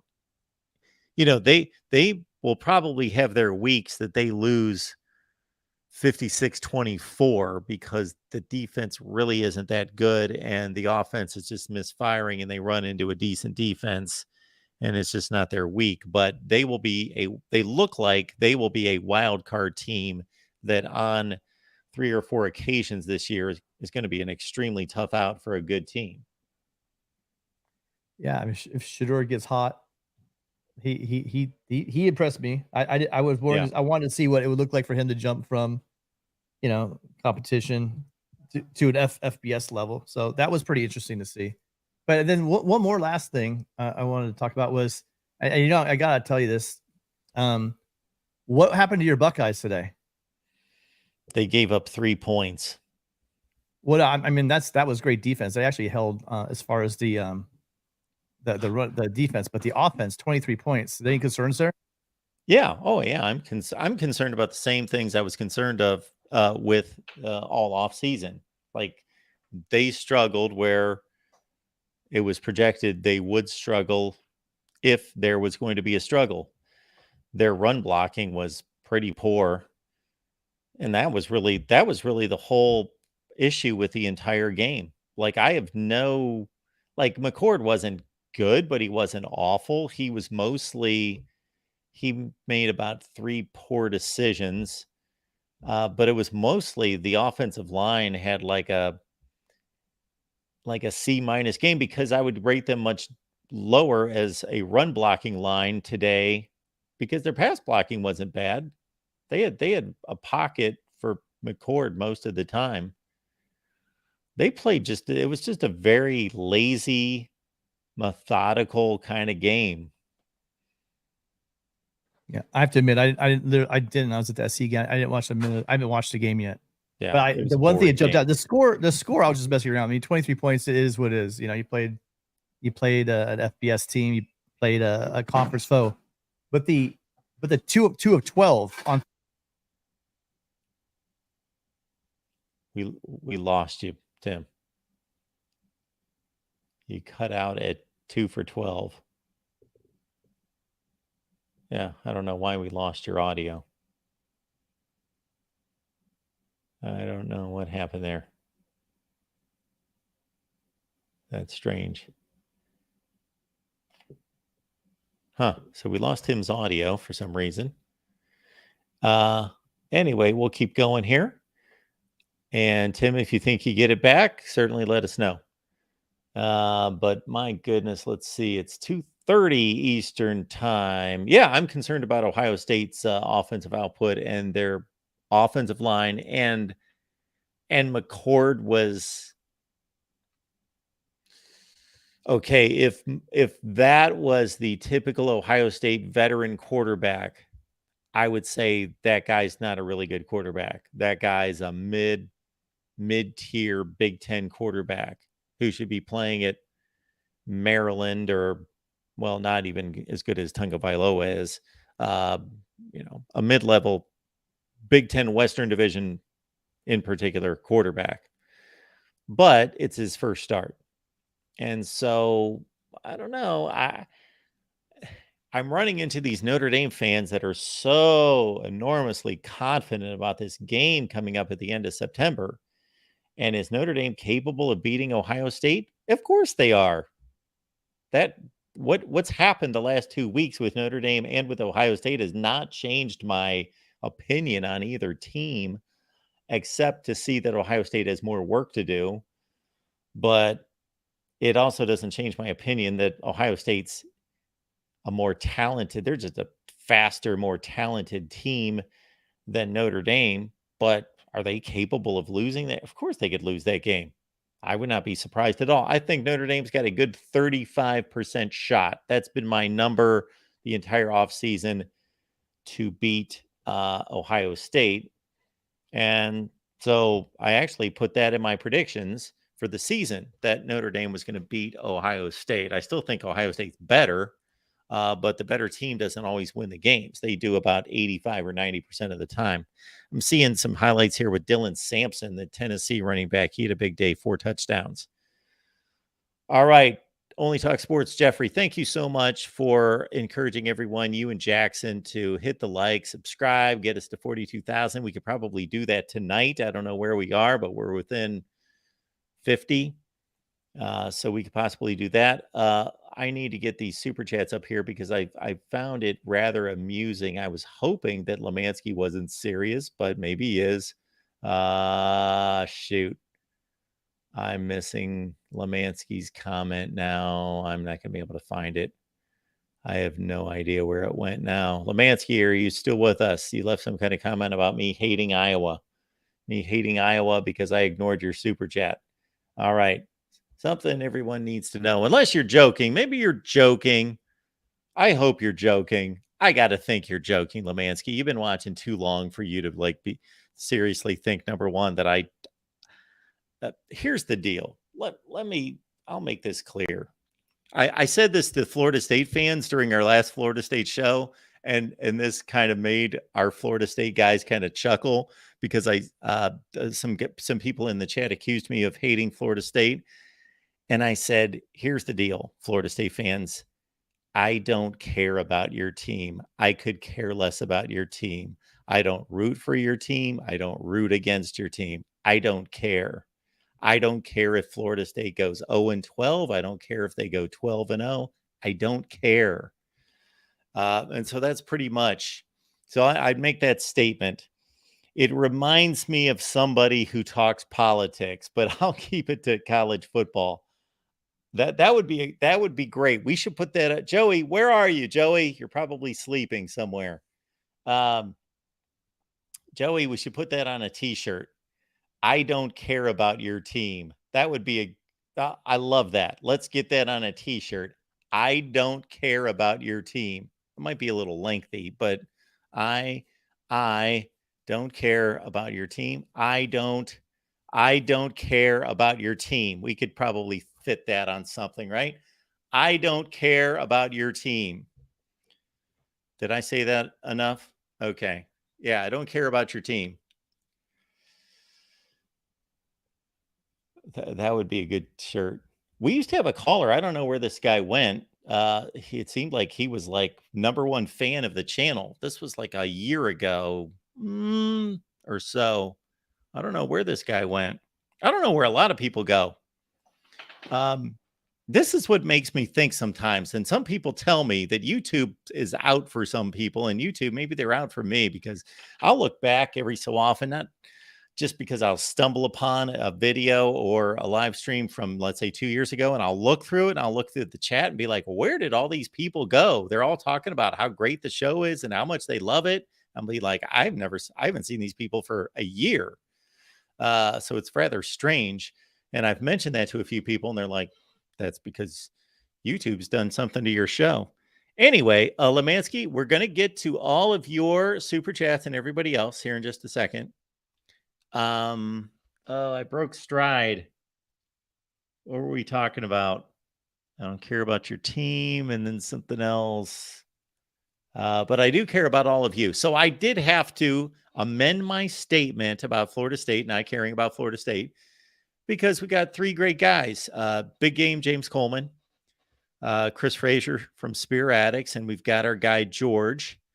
And Logan Robinson's amazing from Noel Game Day. If any of you check out our Florida State show, love those guys. Those guys, without those guys, I don't have a Florida State show. I don't have a Florida State channel. So I said, but for these 3 guys, these 4 guys, if Florida State won the national championship, I would be so happy for them.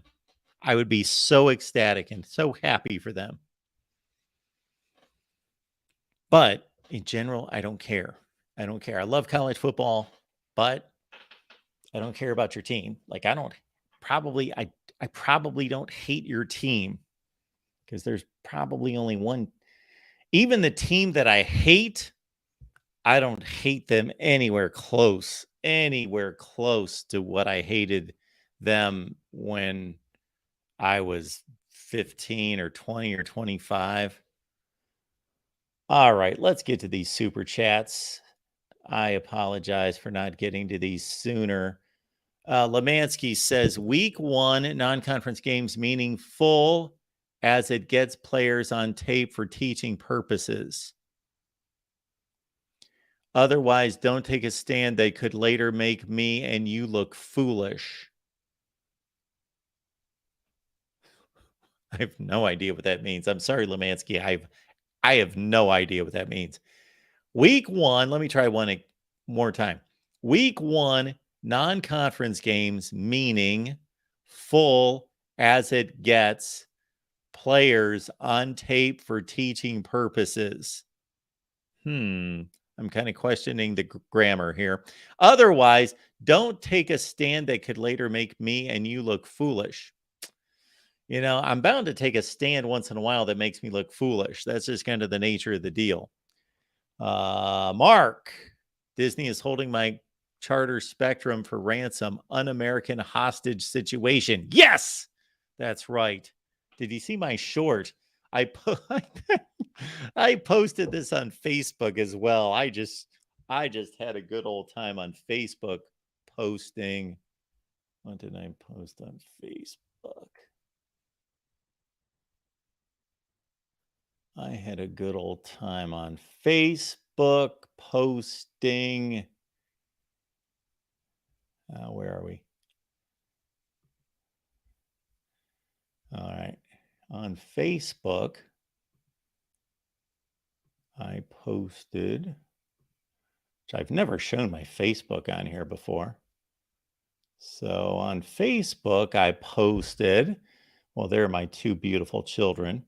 But on Facebook, and my beautiful girl there, I posted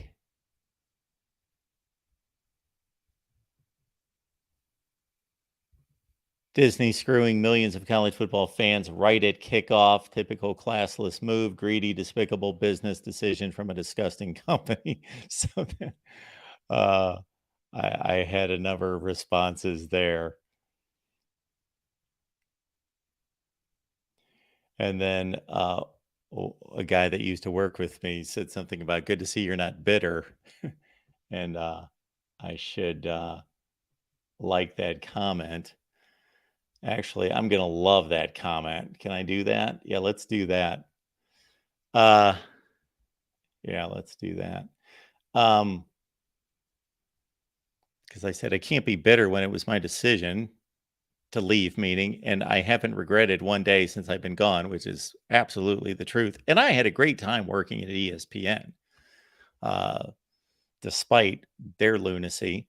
It's a statement against a company that went bad a long time ago before they lied and reneged on promises. So why did I bring that up? I don't know. Because Lemansky brought it up. Un-American hostage situation. Yeah, so one of these services out there, and I saw this on an ad today, and I thought, well, this is classy. They said if there is an outage, then you take note of the outage and you will be reimbursed, prorated the bill of the outage. Like if you're paying for a month of cable, let's say, and for a full day you don't have cable, you shouldn't have to pay for it for a day. Now, I'm sure it's somewhere buried in the contract that you still have to pay for it, but it's only good business. And it's only fair and ethical that you shouldn't have to pay for a service that you didn't receive. I've often thought of that, and I've never done it. Thought, you know what? I lost power for 14 hours here. I shouldn't have to pay for my cable. I'm going to call them and say, I need a day's reimbursement or whatever. But I've never done that. Mr. Jones says, Mark, is this first week 1 where there's been a 5-day stretch of games? No. That started quite a few years ago. I couldn't even guess when. not that long ago. It wasn't like 30 years ago, but probably in the last 10 to 12 to 15, something like that, with the Thursday games, Friday, Saturday, Sunday, Monday. But stretching into Sunday and Monday, I would say in the last 10 years, something like that. I didn't keep track, but something in that range, Mr. Jones. Then we've got Nick. Thoughts on Drew Aller? Well, based on what I saw, I'm certainly not surprised that he played that well, because I was impressed with his throwing motion and his delivery of the football when I saw him play last year. Finally, Ryan Day showed genuine looks of concern that suggest, for just a few seconds, today he cared more about football than his beard's appearance. It was very surprising. Well, man, if Ryan Day is not concerned about football, if he's not concerned about football and his team's record is 46-6, then he must be a complete and utter phenom. He must be an utter genius, and really beyond genius status. He must be like a deity. If you can go 46-6 and not care about football, how amazing is that? He's winning, like, I don't know what his winning percentage is. 46-6. I can't do the math. He's won 8, 9, and 6 is what 54 is. He's won about 90% of his games. He's won about almost 90% of his games. And yeah, if you're 13-1, 7-1, 11-2, 11-2, 1-0. Yeah, anyway, he's about just under 90% winning percentage. He's got the best winning percentage of all time. They showed that on the CBS to Walter Camp, I think. The best winning percentage of all time now that he's hit minimum 50 games. So, man, if he doesn't care about football, I can't believe how smart the guy is and how good he is at just living. It's like he's the ultimate, like, doesn't have to try, I guess. That speaks of the utmost respect, Nick, for Ryan Day. You must have just an amazing respect and be so impressed with Ryan Day to basically say this guy is so good that he can have the best record and be, Jim Harbaugh's, he's got a much better record than Jim Harbaugh does. It's not even close. And if he doesn't even care about football. So then we got Lemansky coming back with, I don't care about Ohio State, but glad you are in the Big Ten Conference. Okay. I'm sure, Lemansky, you mean that you're so glad I'm in the Big Ten Conference. I know that you were meaning you as in you. But thank you for that, Lemansky. Appreciate your contribution there. No other callers. Let's see if we've got any other interesting comments in the chat. My top 25 that actually makes sense will be out by tomorrow. Also, Patreon. I showed you my results from today. I'm 14-6 against the spread. Sign up on patreon.com/MarkRogersTV.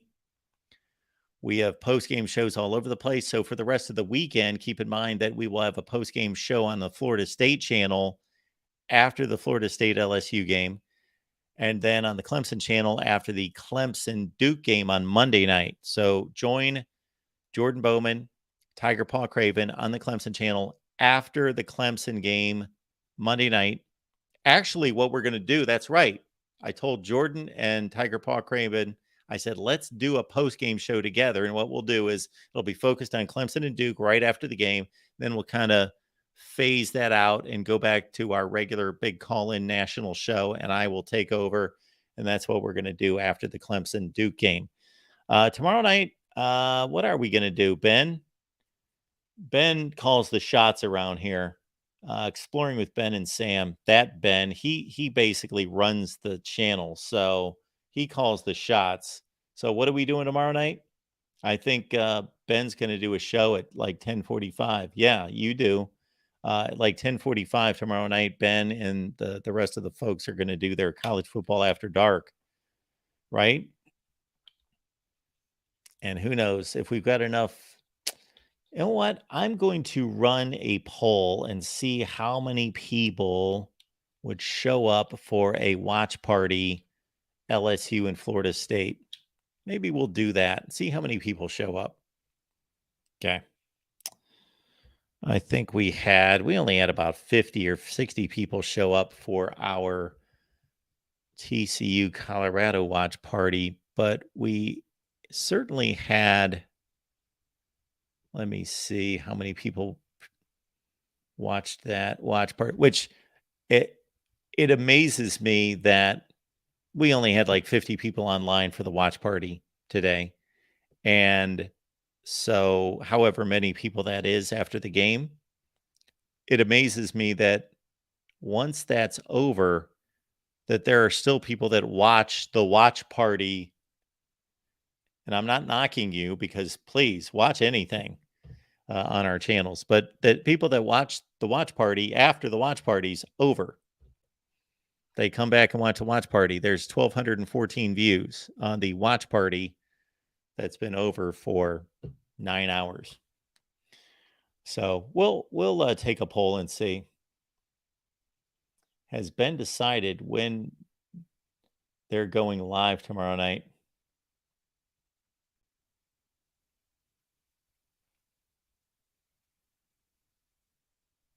Oh, you know what? I'm a knucklehead, Connor. Yes, I can't do the top 25 until everybody plays. Not just the 3 teams played. What 3 teams? What are you talking about? There's actually 6 teams that play tomorrow. It's 3 games. 6 teams play tomorrow and 2 play on Monday night. So the top 25, that actually makes sense. Yeah, that's not coming out until Tuesday. Maybe right after the game on Monday. We'll see. Probably Tuesday. College football after dark, Sunday night, 10:45 Eastern time. So it looks like I've got the night off, unless we do a watch party. Who wants a watch party? Florida State, LSU. Who's going to show up at a watch party? Florida State, LSU, and listen to me call play-by-play and ramble about Florida State and LSU all night on Sunday night. Going once, going twice. 125 listeners here at 3 a.m. and not a bar. Oh man, that's been something. Return Trip says that he would watch a watch party. Only Talk Sports would watch if he can. Man, if you own a sports bar, then you're probably not in the chat right now. But anyway, if you own a sports bar or have any leverage at a sports bar or have a buddy that owns a sports bar or just frequent a sports bar on a regular basis, you know what you could do for us? And you could benefit from this, meaning some of the money or the proceeds, the benefits from this would go into your pocket. Get us on in a sports bar.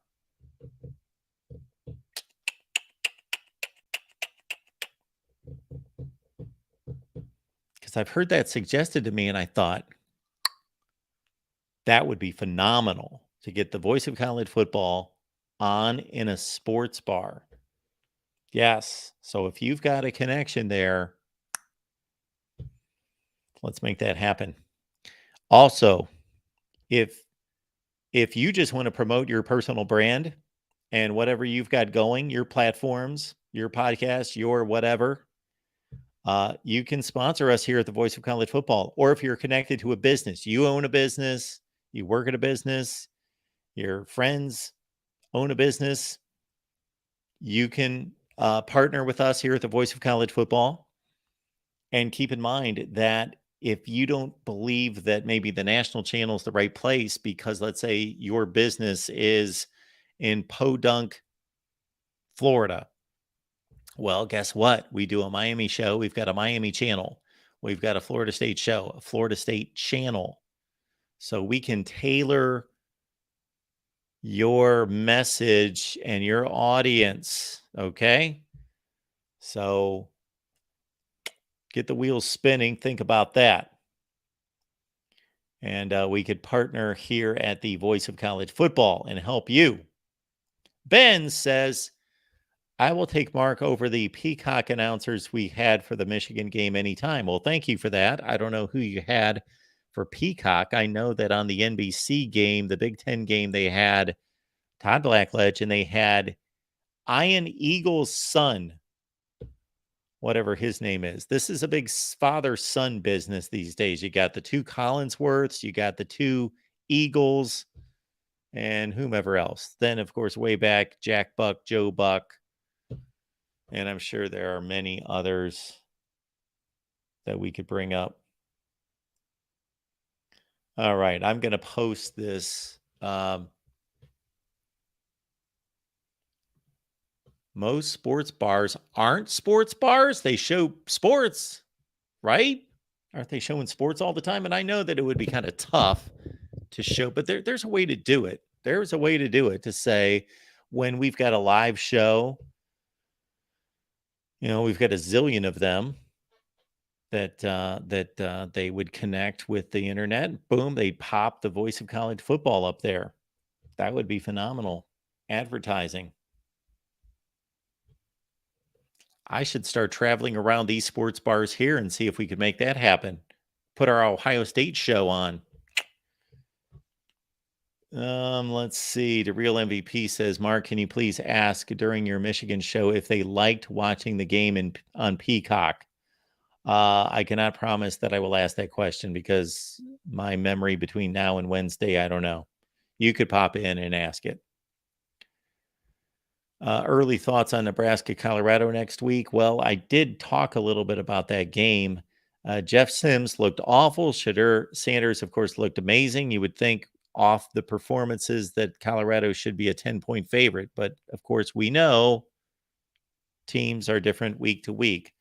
The Nebraska defense played reasonably well, like a pretty strong game, like one of their stronger games in years. But, man, they started to make just awful mistakes. And Jeff Sims just has to take care of the football much better. Much, much better. I would think that Nebraska would want to slow it down and pound. Like Matt Rule made a comment to us at Big Ten Media Days that he wants to be known as a power running team. Now, that doesn't mean that they always bunch up the formation and run out of a pro set. They could spread you out, but still run power. And I think that's what they're going to try to do to keep the Colorado offense off the field, keep the clock moving, and control the game, is power it with Anthony Grant and Gabe Ervin. Connor says, everybody turn on every TV you can. Find CBS at 3:30 Eastern time. Apparently eyeballs are all that matters. Well, that's what matters in the world of money. Is Nebraska, Colorado the biggest game of week 2? Absolutely not. Alabama, Texas comes to mind first and foremost. Let's take a quick peek at week 2.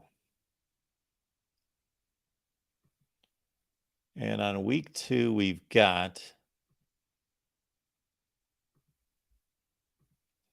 and of course, we're going to have all week to look at this. No, I'm not taking a call. I heard somebody pop on here. All right, week 2, starting on Thursday. Now, why do they do this to us? Because, why do they do this to us? So, on this Thursday, why this game? Can't they throw out? I know why the NFL starts on Thursday. That's why. They don't want to compete against the NFL opener. Yes, that's why. But look at this Friday. Oh, that's a nice game on Friday. Illinois, Kansas. That's going to be one of my favorite games of the week. We'll go live after that game. Maybe we'll go live during the game. Then on Saturday, Vandy, Wake Forest. That's going to be a decent game. That's going to be a pretty good game. At 11 a.m., what's going on there that they're playing at 11 in the morning? That's weird. Who else? Notre Dame, NC State. I love that game. Love that game. Utah Baylor's a good game. Look at noon. At noon, you've got Vandy, Wake, NC State, Notre Dame, Utah, Baylor, and Nebraska, Colorado. Purdue, Virginia Tech. Much better slate of games next week. Much better. Now at 3:30, oh my goodness, Michigan and UNLV on CBS. CBS is really, they're probably thinking, we're paying how much for this TV contract? Okay, at 3:30, we've got Ole Miss and Tulane. Really good under the radar game. Texas A&M, Miami, Iowa, Iowa State. Much better 3:30 window. Not great, but still much better. The mighty Texas State game against Texas San Antonio, coming off that big win against Baylor. Then let's see. Later, we've got, of course, the famous North Carolina App State game from last year, the rematch there. Oklahoma, SMU. SMU may give them a little bit to think about. That's on ESPN Plus. Then, of course, at night, Bama, Texas. Cincinnati, Pitt. Not a bad little game there. Let's see. Boise and UCF is a pretty good game. Washington State, Wisconsin. That's an ABC game. Okay. Temple and Rutgers. UCLA, San Diego State. Not bad. CBS 7:30. Interesting that they're playing on CBS at 7:30. It's kind of like a future Big Ten deal right there. But basically, that's the Mountain West contract right there. USC and Stanford on Fox late. Cal and Auburn late. Actually, the late games, there's a couple that are kind of intriguing. USC's playing and Cal and Auburn. Okay. So for me, it's Alabama, Texas is the game of the week. Then after that, it's probably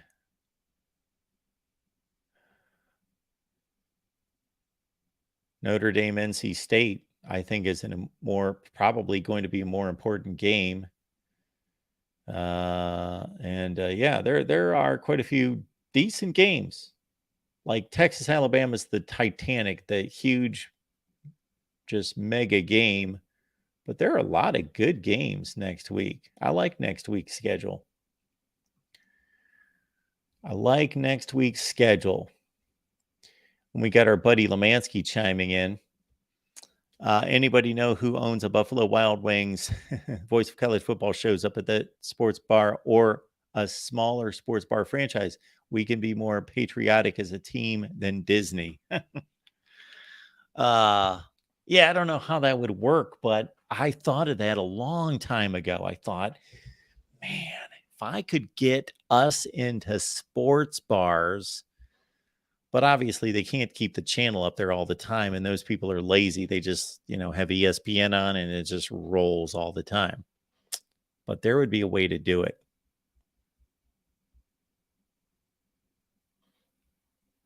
I could start running, like if it was an Ohio bar, just put the Ohio State channel on and I could program the channel just to keep programming, just running all the time.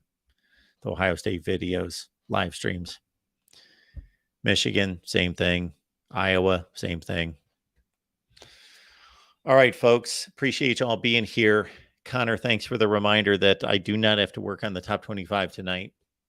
I got to wait until Duke pulls off an upset and Northwestern and Rutgers play the game of the weekend and all that.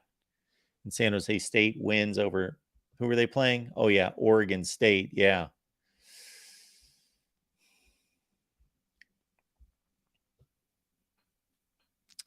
All right, folks. We will see you sometime tomorrow for sure. Only Talk Sports. Jeffrey, thank you. Appreciate you. And we will be around tomorrow. College football after dark, after the game. I might do a little pre-game Florida State LSU. We'll see. We'll figure it out. We'll be here and get a lot of I should be analyzing the weekend is what I need to do, is be posting a ton of videos and not necessarily always going live. So videos will be coming out. So check us out there right here at the Voice of College Football. Thanks for being here.